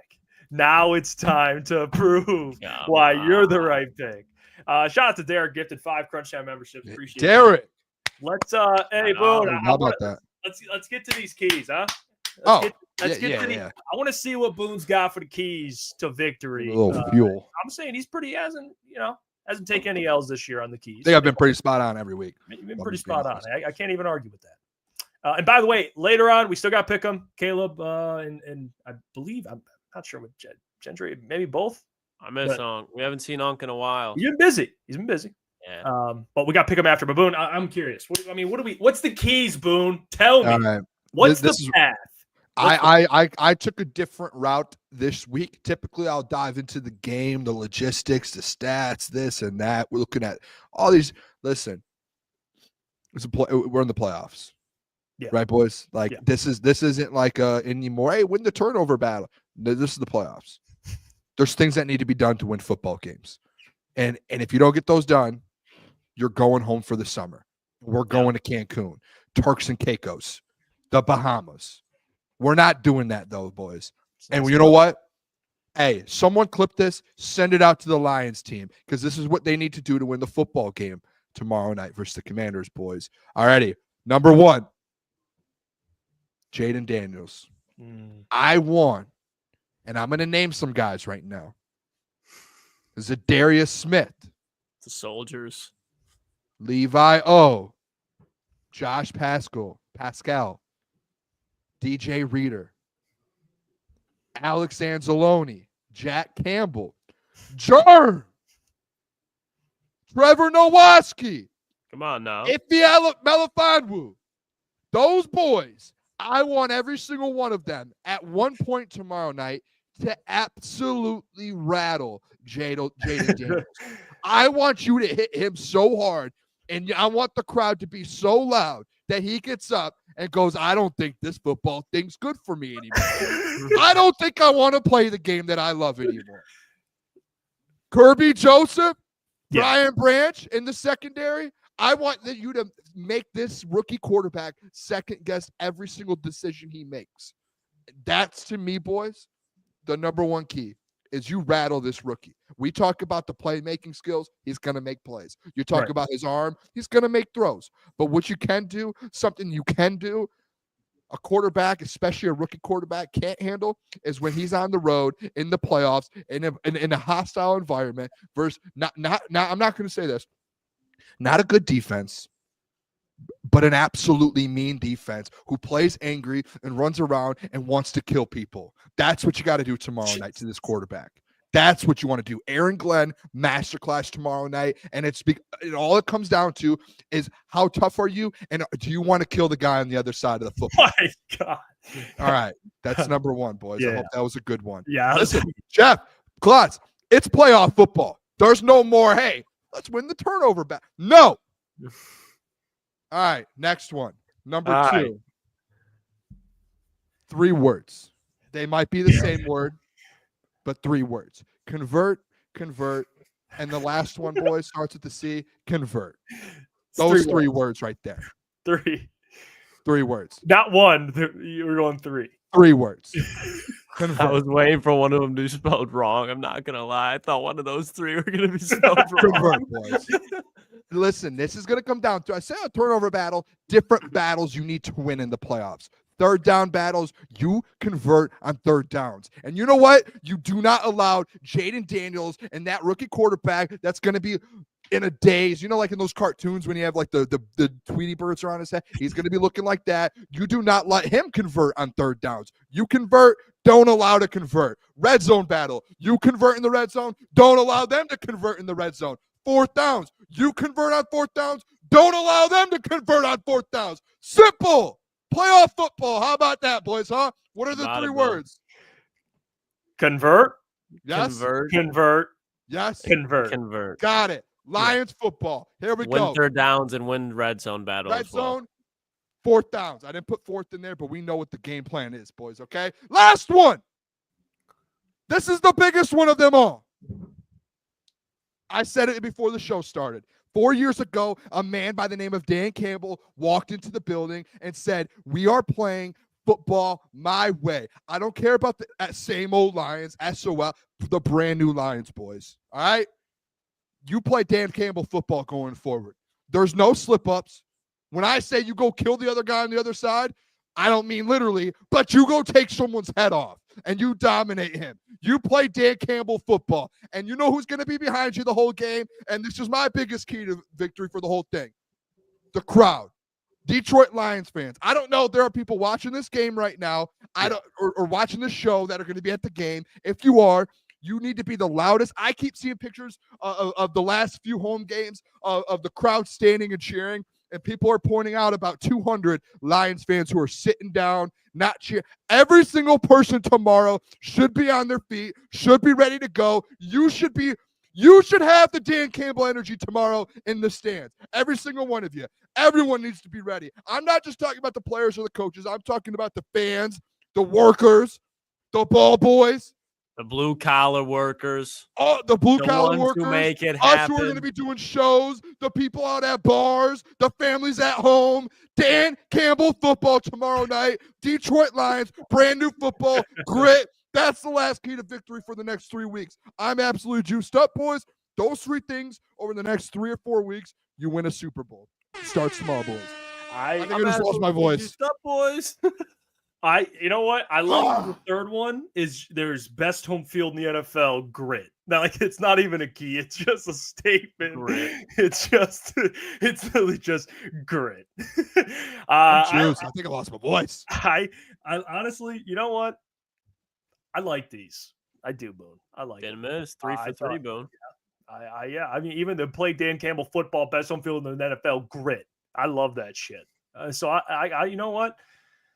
They do these 3 things. They might be a dynasty. You know, they you fuck a Super Bowl. Okay, if they find a way you rattle the rookie quarterback, he's seeing Tweety birds above him, or you're seeing Tweety birds above him. I love it. I don't think. What did I say at the draft show? I think it was Jeff. Everyone laughed at me because I pulled the word out, and they said, "Whoa, Booner, relax." What was that word? The D word again? The dynasty before we. It was like the first time. I felt like I was the first person in Detroit to ever say that word, and everyone looked at me and said, "Booner, you're what are you talking about?" Thank you, Jeff, for finally hopping on the bandwagon of the Booner path and the Detroit Lions dynasty. Oh, Boone. What are we gonna do with you, Boone? I know, I can't make this up, dude. This is great. I mean, this is, yeah. I mean, I don't know. I got nothing for you, but I thought you did a great job. This is great. Thank you very much. You nailed it. You really did. I guess is there any other? Is there any other keys? I think you nailed them. I mean, play Dan Campbell football. I mean, what is it? I mean, we're taking off kneecaps. Is that what we're doing? Kneecaps, heads, everything. Just yeah. I get it. Xavier D says 3 converts LFG. Yeah, not 1, not 2. 3. Mm-hmm. Lions are gonna get 2, and then it's gonna be like 50 years later. Boone's gonna be like, well, they're gonna get another one with like Dan Campbell Jr. The dynasty. The dynasty. I told you I was mocked. I got laughed at. I brought it up. I got laughed at for the Booner Path saying last year, and then I get laughed at for a dynasty and saying a Super Bowl. Hey, keep laughing because the brand new Lion. Hey, that's all it's about. There's a Lombardi trophy. Imagine that down Woodward, a Lombardi trophy. Oh my gosh. Yeah, I mean, Jay-Z says Washington runs about 60-70% no huddle, which I have heard a lot. By the way, we haven't really talked about it. They run a lot of no huddle. It is got a college feel to it. This offense. Cliff Kingsbury. Jay-Z says make it impossible to communicate. Which yeah. What's Cliff? He was at Texas Tech. Was he there with the air raid? He was with Mahomes, yeah. Yeah, with what's his name? Mike Leach, RIP. No, Mike Leach was at Mississippi State.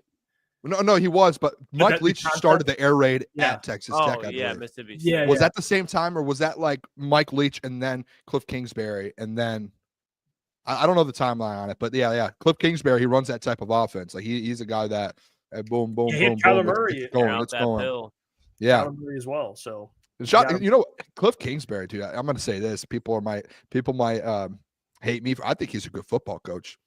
Honestly, if he becomes a head coach, I think he's a great coach. I do think that if he gets another chance, like Kyler, it was a tough situation in Arizona. I just think like he might get a head coaching job and fail again. I just think if he gets a good one to where everything is right and he does it the correct way, because he's had the experience now, right? Like typically that's tough for guys. Like you just go in, you're young, don't have experience. Now he knows what he's done wrong, what he needs to do differently. That's true. I think if he does get a second chance, as good as he is offensively, now he knows where he needs to pick up the mistakes. I think he might actually be a decent head coach again. Maybe I'm crazy for that.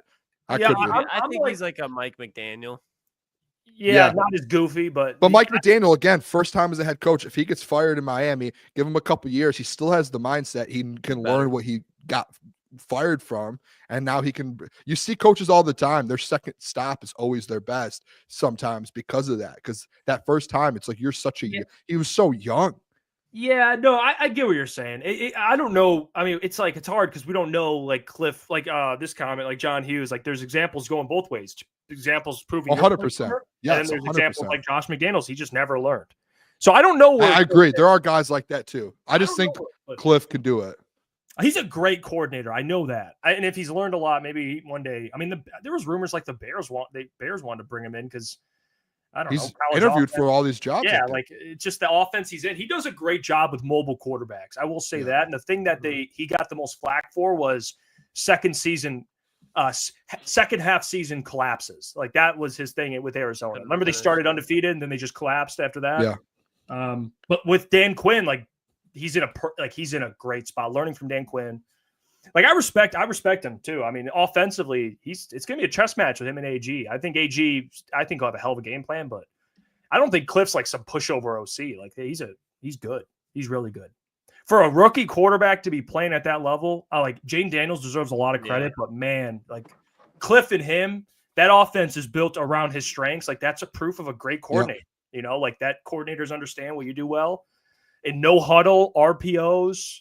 Like Terry McLaurin, by the way, being one of the best at 50-50 balls. I just found this out a couple days ago. He has the both. Yeah, you talked about it. But actually, like where he's the best in the entire league. Have you watched him play, dude? Every time I've watched him play, he does nothing toss but it up and he goes up and tear gets down it. and diminish the name of Terry McLaurin.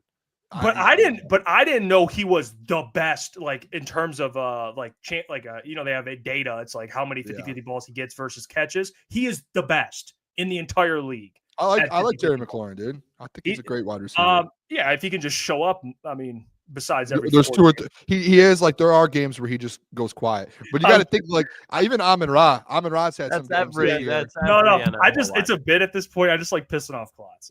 He's good. His ability, like, he's good because he can go up and get the jump ball, but what makes him like fucking great is his ability to like track the ball where he doesn't have to turn around and jump. He'll catch it last second while the sideline's right here and just and Jaden Daniels throws a beautiful deep ball. He does. Like if you go back and watch his game against the Bengals, it's like Terry goes up and gets some too, especially in the end zone.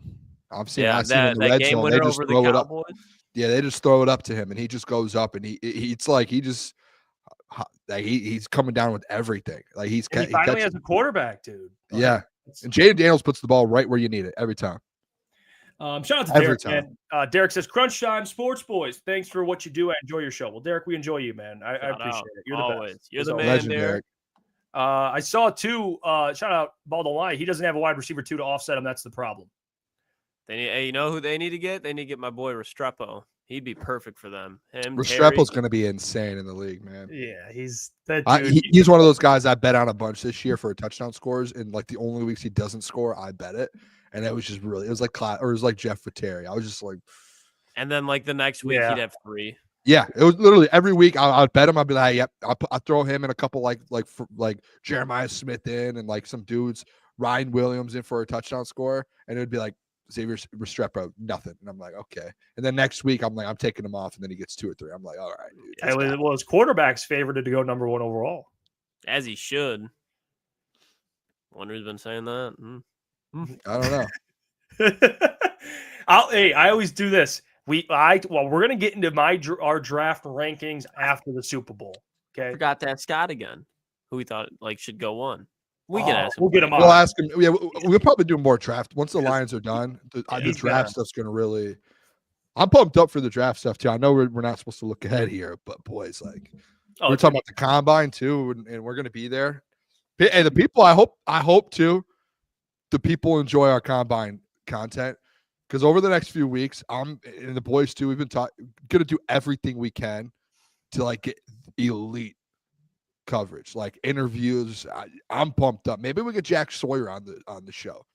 I don't know. I hope we do because I'm gonna tell him. I'm gonna go clip everything you've said about him. I don't know.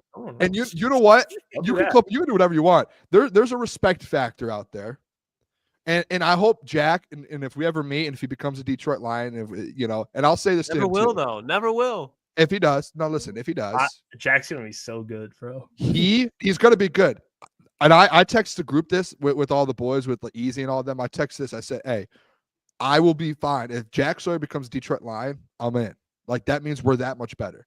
So I'm not gonna sit back and be like, no, I don't want him because I hate him. I might have at one point in my life, in the moment, after he tried to steal the Michigan flag, I might have said some things, I hope he understands. I would hope Second round pick. Klotz, I would hope Jack Sawyer, listen, if he is like a locked in, I would hope that he would understand, like, hey, between the lines, man. Hey, Jack, between the lines, I had to say what I had to say. I had to do what I had to do. Just like you had to go steal that flag. Just like you had to talk and almost cry about being, oh, those guys planted the flag in our field. I just lost. You saw him go 80 yards. Fourth time versus Michigan. Fourth time versus Michigan. I can't beat Michigan. That's fine. Like, but I'm allowed to say stuff too between the lines. So that's all. Like, it's no disrespect. Jack Sawyer is probably a great human, great person. Hopefully we get him on the show one day. And I have no beef with him. It's just he is an Ohio State Buckeye, which I think he understands and is very fair. You should too, Klotz. Is this I would always say Will Johnson, first round pick. Hey, I think Jack's going to be first round. That was even Klotz, after Klotz, is this between the lines, Kenneth Grant, Klotzy, between the lines, in the moment, you know things get thrown around and said when Boone's doing cardio. He's backtracking. Yeah, I am back. I think this is about class here, Booner. This is about and class. I'm respecting game respecting game. I'm saying he's going to be a first round pick. No. Okay, so now, noted. Noted. Oh, that's funny. I don't understand. Like, what happened with the rivalry? Do you want us to be soft, not have a good fun rivalry? We can do that. No. If you're one of those, no. If you're one of those Ohio State guys, they're like, no, please be nice. Let's not have a rivalry. I could do that. Well, I'll start doing that. Klotzy was saying he liked Kenneth Grant. He would pump him up. He never. That's I appreciate that, but when the game was on, we're going at each other. What I'm talking about Kenneth Grant specifically is didn't take the Ohio State flag. What I said specifically was, you say That's that fair. now, but come draft time, we're all gonna be like, He's gonna hey, get first we want round him pick. on the Detroit Lions. I said it a month ago. I don't want him anywhere. I said it a month ago that I would. The only time I said no, around, Boone. I'm no, happy you plus, saw the light. the only time, no, we're settling this now. The only time I said no was when it was Ohio State versus Michigan game day, and he stole the flag. It was a emotional conversation, and you cannot hold me accountable for an emotional conversation. I would never do that to you, Klotz, and you know that because we've gone back and forth emotional convos. We don't do that. That was an in between the lines emotional back and forth there. You know for a fact I would think Jack Sawyer is an absolute dog. I don't know, Boone. I can only go on what you said. No, I'm done with this. I'm not having this. No, you're trying to troll. Not doing this. I've had a good show today with the Lions, and you're ruining it right now. Look at him. Oh shit! You stop. Here we go. The man is back For vengeance. He's coming for you, You went in Klotzy. lockstep today with that. He's coming for you, Klotzy. Is it vengeance? He's coming for Klotzy. Or is it? Maybe he just continues to sink down the leaderboard of the NFL pick. Who knows? That is Mr. Klotzy. Caleb Zarnick and host of Saturday Mornings with Crunch Time Sports. Come on, get in there, Caleb. Come on, boys. Come on, Caleb. How we feeling? Come on. I mean, this is a great day to be a Detroit sports fan. Are you kidding me? Tomorrow is the start of a Super Bowl journey for the Detroit Lions. I am fired up. You know, I'm looking at all these games we got for Pick'em. There's only one fucking game I care about. I'm sorry. There's my first swear word. I told you guys I would stop swearing. You did say you were going to limit the swear words. But I'm sorry. I'm just so fired up. Let's go. Come on, boys. Let's get into it. Let's go. Hey, you did promise that, Caleb. No, I apologize. It just slipped out. I'm trying to be a better man when it comes to swearing, but I'm fired up. PC show now? No. It was a personal goal of mine. I don't like when I swear. Situation that happened with Caleb. I think, and it was like, I mean, we could explain it if we want. No, well, I don't care. We don't need to get into it. By the way, tomorrow, Izzo. Hey, Caleb. Appreciate you, dog, for joining. As always, love the hoodie. Hoodie looks great. Looks beautiful. Yes, sir. I actually have the NFC North stuff, which tomorrow the boys are all going to get, so we'll be rocking that. And check out tomorrow, 10 to 11. The boys will be kind of previewing the game. You guys are live during the game, or not during it, but day of. So you'll be live in the morning. So that'll be a good one. But let's get into it, boys. We got games to pick. But before we do that, Caleb. Hey, let Klotzy know, Caleb, because this is a big week. 4 games this week. This is like a make or break week for you. We weren't too far off. I'm not sure how last week went. Yeah, It we could haven't go seen back- it it could in go a couple downhill weeks. quick. I know I had a good week. Here's the rankings. Check them out. Here we go. Oh, Okay. Foxy. God. Oh no! It is neck and neck for that Wow. last place spot. It's like right there. Have you guys noticed anything weird about this? Oh my God, you and Unc are even closer. I mean, he's Jeff- close Jeff- to Boone too. Let me keep it a stack. And It's been close to being on for like a month now. We've just been. I got a bone to pick with Unc, actually. Not even with Booner, who does. It's not even. It's Unc. And Michael, this is bullshit. All right, that Mike missed some weeks doing pick'em, and he, by that metric, he ranks higher than me because I'm 9 games above 500. He is 8. I have more wins. Obviously, you never know. I get it. If he was there, he could have won, or he could have shit the bed. We will never know because Unc, Mike, you screwed me. I should be second place right now, but it doesn't matter. I'm gonna get my lick back today. I'm gonna get it back today. I'm gonna go undefeated. I'm gonna jump Mike. I'm gonna keep it pushing. Wow. You could pass me up. The problem with yeah. We're all Jeff- shaking in Jeff- our boots right Hey, now. I sent Jeff the record today. In the text I got back from him about this situation, and he's like, "How am I not in second place?" I'm like, "Oh, it's easy. The percentages, you're third." Like, dude, and, it's like. and I was like, "I get it," but again, Mike, look at Caleb. Caleb could make the argument too. Pull up the thing again. Caleb only has had like the least amount of games. If Caleb played every week because he came late, he potentially could be up in second, first, third But place. he's Or he only could be down. dead He's only last. under. Or he could be 500 dead one. last. One Or he game. could be dead last. So it's like that's why we do it by percentages. So it's like I get it, but they are big sample sizes. So it's not, Yeah, At least I'm not. Watsy and Caleb. It's like, you're a couple games, but Caleb's under. He only won. So, but like Mike, this dude. I mean, what does he got? Pull it back up. Pull it back up. What's he got? hold on. I'm gonna do the math real quick. Like what?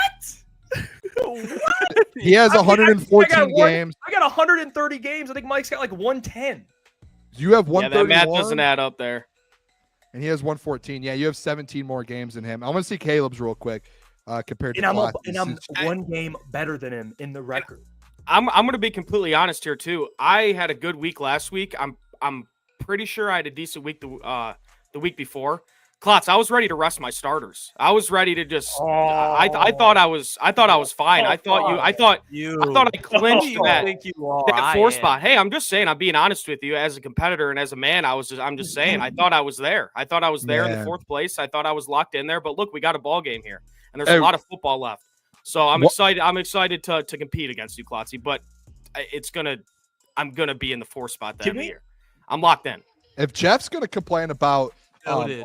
if Jeff's gonna if everyone's making some complaints right now, that record right there, I just want to throw this out there. I've been trying to pull away from the boys for a while, and I'll tell you what, Jeff, and I'm gonna say this to you, I'll say it to Mike. The reason you guys haven't passed me yet is because you guys just keep picking the same games as me. You hear what I pick, and you go, That's not "Yeah, I was true. gonna say the same thing." Now I'm not talking about you, true. Caleb and Klaus. I'm saying Mike and Jeff. I've gone back and looked at the picks. We have the same record every week. We pick the same games. Mix it up a little bit. I'm trying to pull away. It's impossible. It's impossible. Do you hear yourself? So Jeff, you want me to go it's against my own impossible. opinion because it's different from It you? is impossible for me to actually extend my lead when everyone's taking my picks. Hey, where were you last I'm Friday? not going 10-0. Where were you last Friday? I sent my picks. Oh, but who was on the show? I was on the show last I Friday. couldn't copy you on the show. I was on the show last Friday. the Friday before that. I sent you my picks text message. You could have looked at the text. No, and- you didn't send me your picks. Yes, I did, because I said just in case You keep anyone track. thinks Why I'm would you send lying. me your picks? Because I wanted someone to have my picks so no one could question my record. You have my picks. Booner, I will say this. I sent you my picks. I I said, here, respect- just in case anyone questions my picks. I these are my respect picks. you. You're my friend. I think there's No something way, fishy going on. no how I'm copying your picks. Okay, Hey, let me this- go first. This won't change. You gotta mix. I'm just saying, you gotta zig and zag here. If you want to pass me up, you got to do something different. Do something. Well, I'd say I'm different. doing a pretty good job. I'm on your ass, like back pockets. Oh, So let's okay. keep going. Oh, Come yeah. on, Bro, let's go. what was this? What Whoa. was this? Like, he just like Keep it went going. down. All right. I mean, what is happening with We Jeff? gotta- Man? You got to get Jeff Come is on, broken. get, All right, read the games off. All right. Man, First Jeff's game. broken right now. First game we're doing. Texan. Are we? By the way, are we doing Lions playoffs or what are we doing? Yeah, I mean, we will have our score predictions, but let's still do. You want to do the cover with the only 4 Lions? games. Yeah. It's only 4 games. All right. So we'll do the Lions last. So first game I got Texans at Chiefs. Chiefs -8.5. Hey, give me the Texans, baby. It was like a twirl. He like Hey, twirled his. give me. Not with all seriousness though. I do think the Chiefs win the game. I do think though the way the Texans played last week, and the way they're starting to play a little bit more, the Chiefs all season long, they're kind of the way they've been playing football is they find ways to win, but it's always one possession game. I think majority, like 80% of their games have been one possession.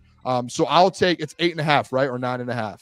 It's 9.5. 8.5. Oh. Yep. 8 or not? Okay. When I either looked, way.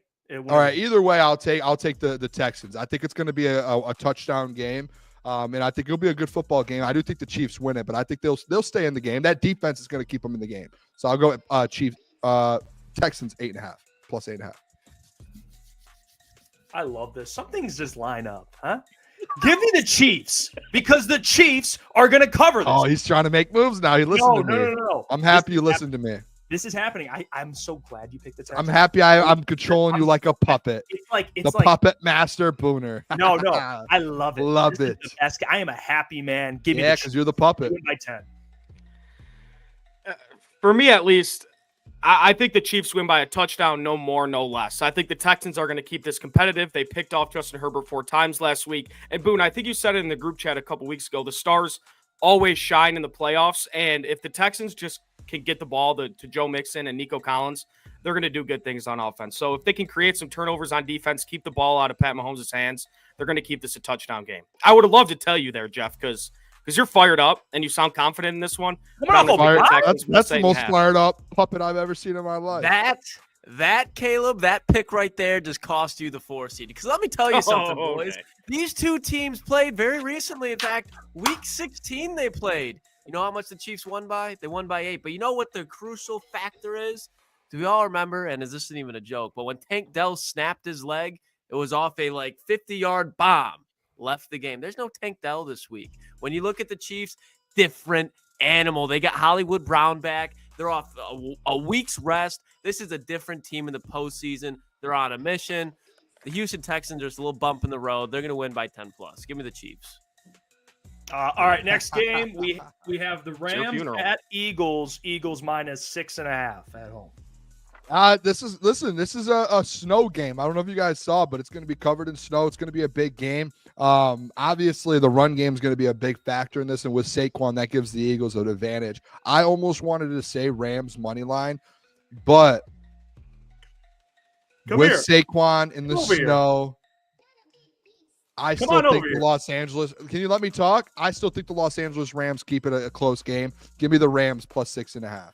Give me the Eagles. Easiest decision. Puppet master. Imagine he goes 0-4.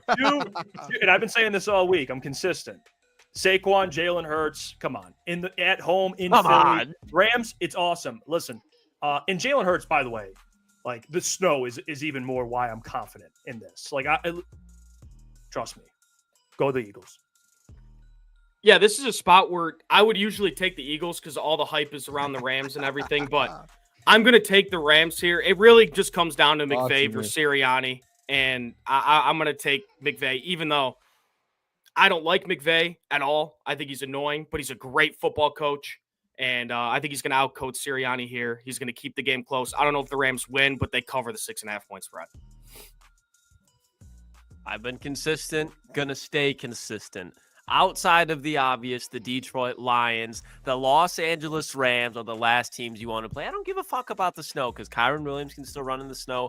Puka Nacua was built to be in games like this. Cooper Kupp, Matthew Stafford, 1-6 in snow games, but half of them were in Detroit. I'm not worried. They went into they went into Baltimore last year in shitty conditions, absolutely nuked the Ravens. I think they can go into Philadelphia and at least cover that spread. Give me the Rams. Give me the Rams. Love that, Klotzy. Smart choice.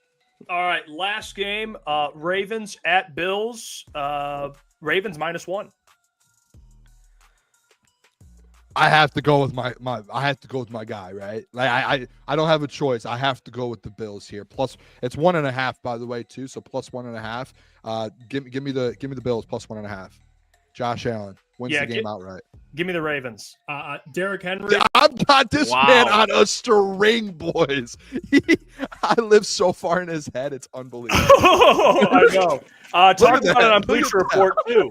Talked about it on Bleacher Report Oh, too. man. What I say on Bleacher Report? Tell him. Look at now he's panicking. Give right me now. the Ravens. Love Derrick this. Henry in this weather, he's built for this. And you have Lamar Jackson. His mobility is going to cause problems. And I know the Ravens secondary is a big question mark. All right, you brought that up plenty of times, Klotz. But I don't think, in this type of weather, I'm going to go with I think the Ravens. This is a huge game for both quarterbacks, but I think mainly Lamar because of the question marks. And they got him Derrick Henry, so I think they win this one. Yeah, I'm going to take the Ravens here, too, for two reasons. Like you said, Lamar Jackson and Derrick Henry. They're just making it look too easy right now on offense, and I don't know what defense is going to be able to stop them. In the ESPN bracket challenge we did, I have the Ravens beating the Chiefs in the AFC Championship to play the Lions in the Super Bowl. I think this is Lamar's year, not to win the Super Bowl because the Lions are winning it, but he's going to make it, and this is the first test for him against the Bills. Give me Ravens -1. Buffalo, home dogs.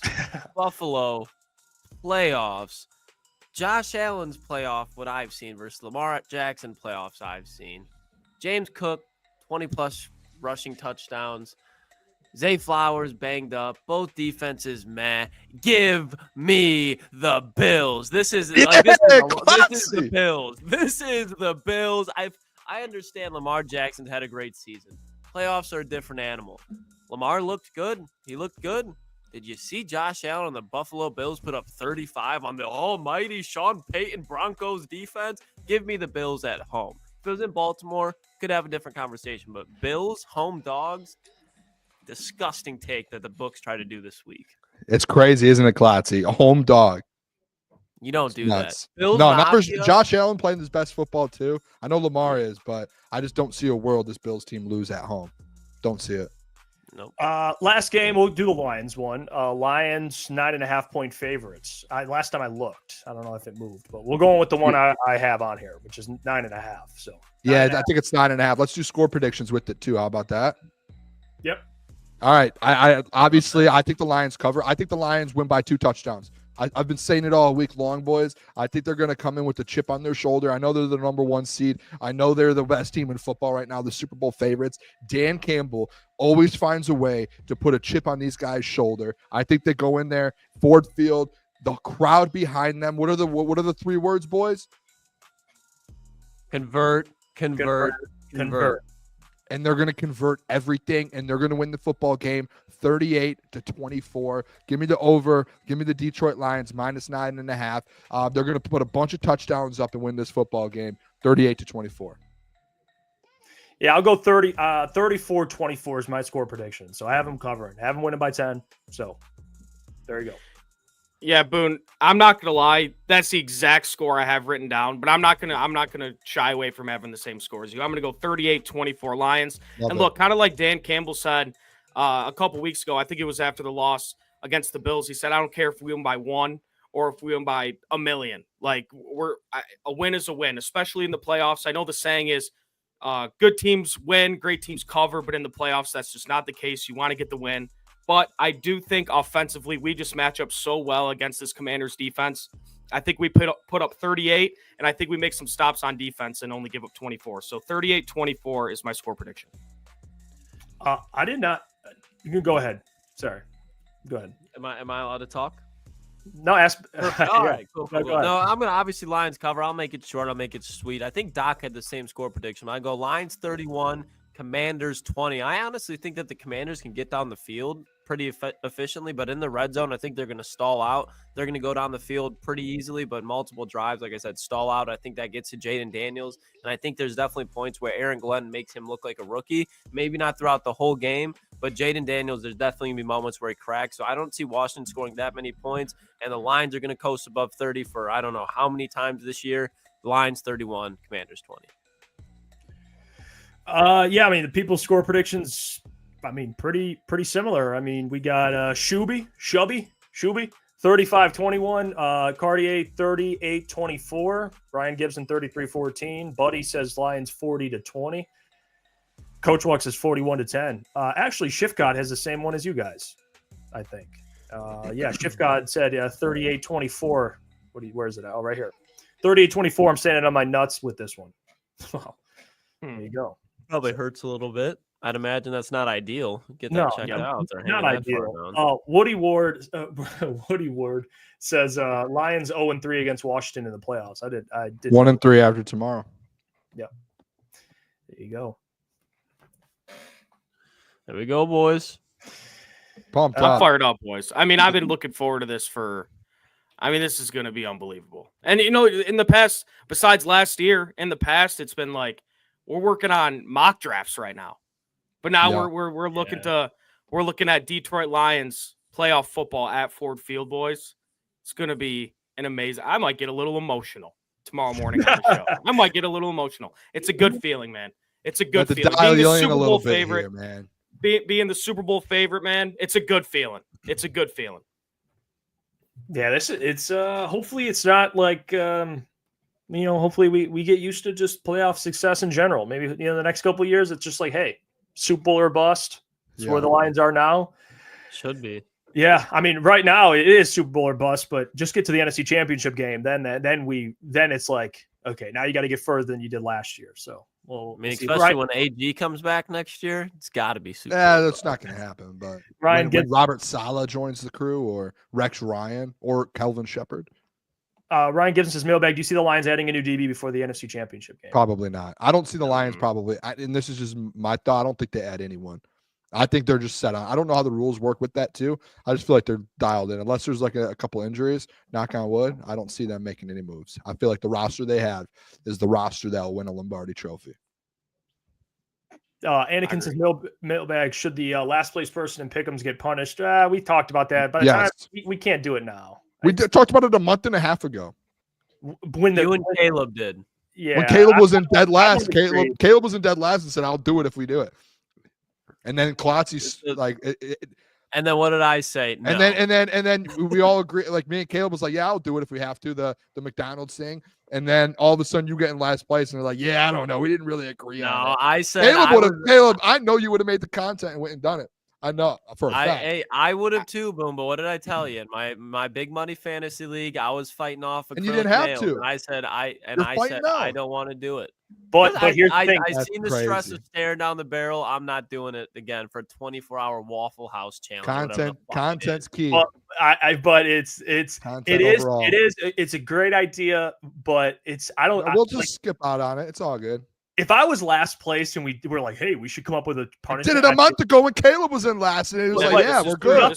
Nothing's really. Why weren't you saying that a month ago, Jeff? When Caleb was in last, we were like, that would be funny. No, I said it then. I was like, I don't. We agreed. We all were like, yeah, that would be good. And Caleb was like, yeah, I'll do it. And then Klotz hopped in and was like, dude, even Waffle House would be funny.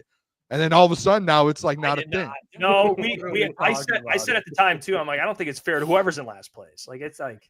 I'm getting gaslighted right At least at the beginning of the year, if we did it, we don't like because you're down, Boone. Of course, you're not getting last. Like, of course, if I wasn't last and you guys like Booner make some content, I'd be like, yeah, whatever. Like, but you're not. We don't know. But I would.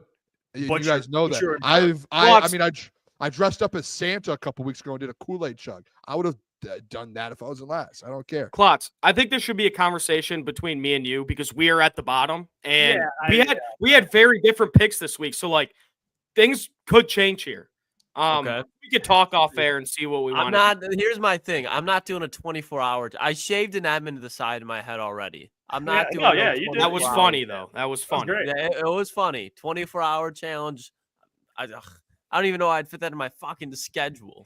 Like, I gotta work. Yeah, I got to Crazy. take work off. I have to stay in McDonald's for 24 Yeah. hours.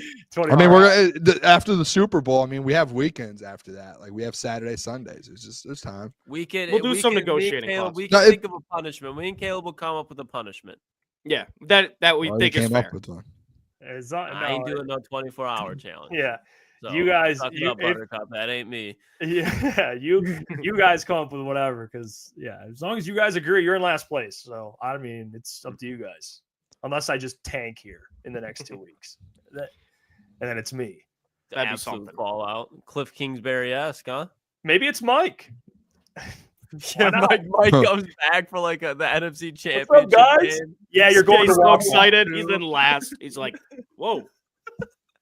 Yeah, dude, you have to eat. You have to eat like 15 Big Macs or something crazy. I can Well, do something I wa- like that. Ain't no way I'm staying in one for 24 hours. Hell no. Yeah, do like It's not a yeah. full 24 hours. It's as you eat, the hours go down. It's like a 7-hour thing. Well, but Boone, I remember when we were gonna do the live when the Lions had the bye week. I think it was. And Yeah. we were gonna eat all those tacos, and you were like, "Yeah, we're gonna eat like 200 of them."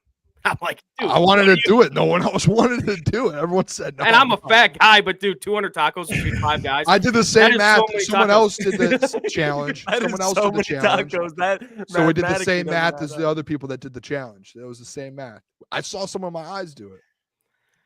Sure. That guy. I did. I watched the video. That guy on North says mailbag over under 75 total yards for Montgomery. Under. I'm gonna go under. Yeah, under. I'll go under too. Under. Yeah. I mean, I wouldn't be surprised tomorrow if we just see Monty on that first initial drive get like 2 or 3 carries, and then 5 or 6 more carries scattered throughout the game. Like I'm not sure.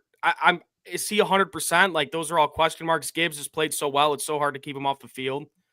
And I mean, his Vegas over/under is like 48.5. So Yeah, I would go under. 100. I would go under. I don't think he's going to be. I don't think he'll get like 25, 30 yards in the receiving. I think he'll get like maybe. I think Jameer is going to get touches. So How many? I think Montgomery probably end up. If I'm talking just rushing for Monty, I would say like anywhere from 45 to like 60. Yeah, So- 50 city. And a tutty. Give him a tutty. Yeah, and a tutty. Yep, got to get the tutty. So that's why I'm at with Monty.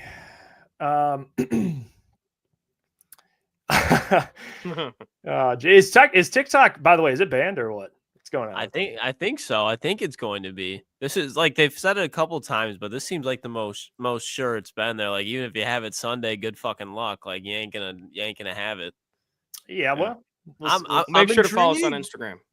Yeah, I hope they come out with like a new app that's similar to that. So that way we can just get on it, get up ASAP. I think TikTok's gonna stick around, boys. I think it's there. I I hope think it's so. good. I've been doing a lot of research, and everything I'm seeing, it seems like things might turn to where it's like it's still around. Maybe I'm wrong. I don't know. It's happened so many times. yeah. This one feels the most real though. I agree. Yeah, but you know, Monday. Monday, January 20th. Yeah, I think the TikTok's gonna stay around. You see, the Joy Taylor, she's on a. Yeah. That was something, dude. Well, I I don't didn't even see. like. She was like, She's talking crazy. enjoy your freedom. We only have a couple days left of it, or something like that. Or it's like it's a free country. You can say what you want. It's a free country for only a couple more days because Trump goes in. Oh yeah, Just getting political. It's just like, dude, like, can we just talk some sports, man? after the controversy that she just had, like Yeah. she's just digging herself like a All Joy ditch, Taylor, man. a All hole Joy she can't get out. No pun intended. But hey, great show today. Appreciate you all as always. We'll be live tomorrow. Someone asked, games at 8:00. So pregame, we'll be live an hour before, watch party, postgame. So it'll be a great time. I cannot wait for it. Boys will all be together tomorrow. So tune in for that. And appreciate you guys as always, man. Allowing us to do what we love. We're almost, I think we're like 120 away from 11,800. Or excuse me, 20 away from 11,800. a 120 or 30 from 12K. Who's got the analytics out right now? So we're almost at The 12K. analytics department. It'll be big. We're almost at 12K. So appreciate all that. But we'll get out of here. Appreciate you all. Have a great weekend. Stay safe out there and go Lions. Love you guys. Bye. Peace. Peace.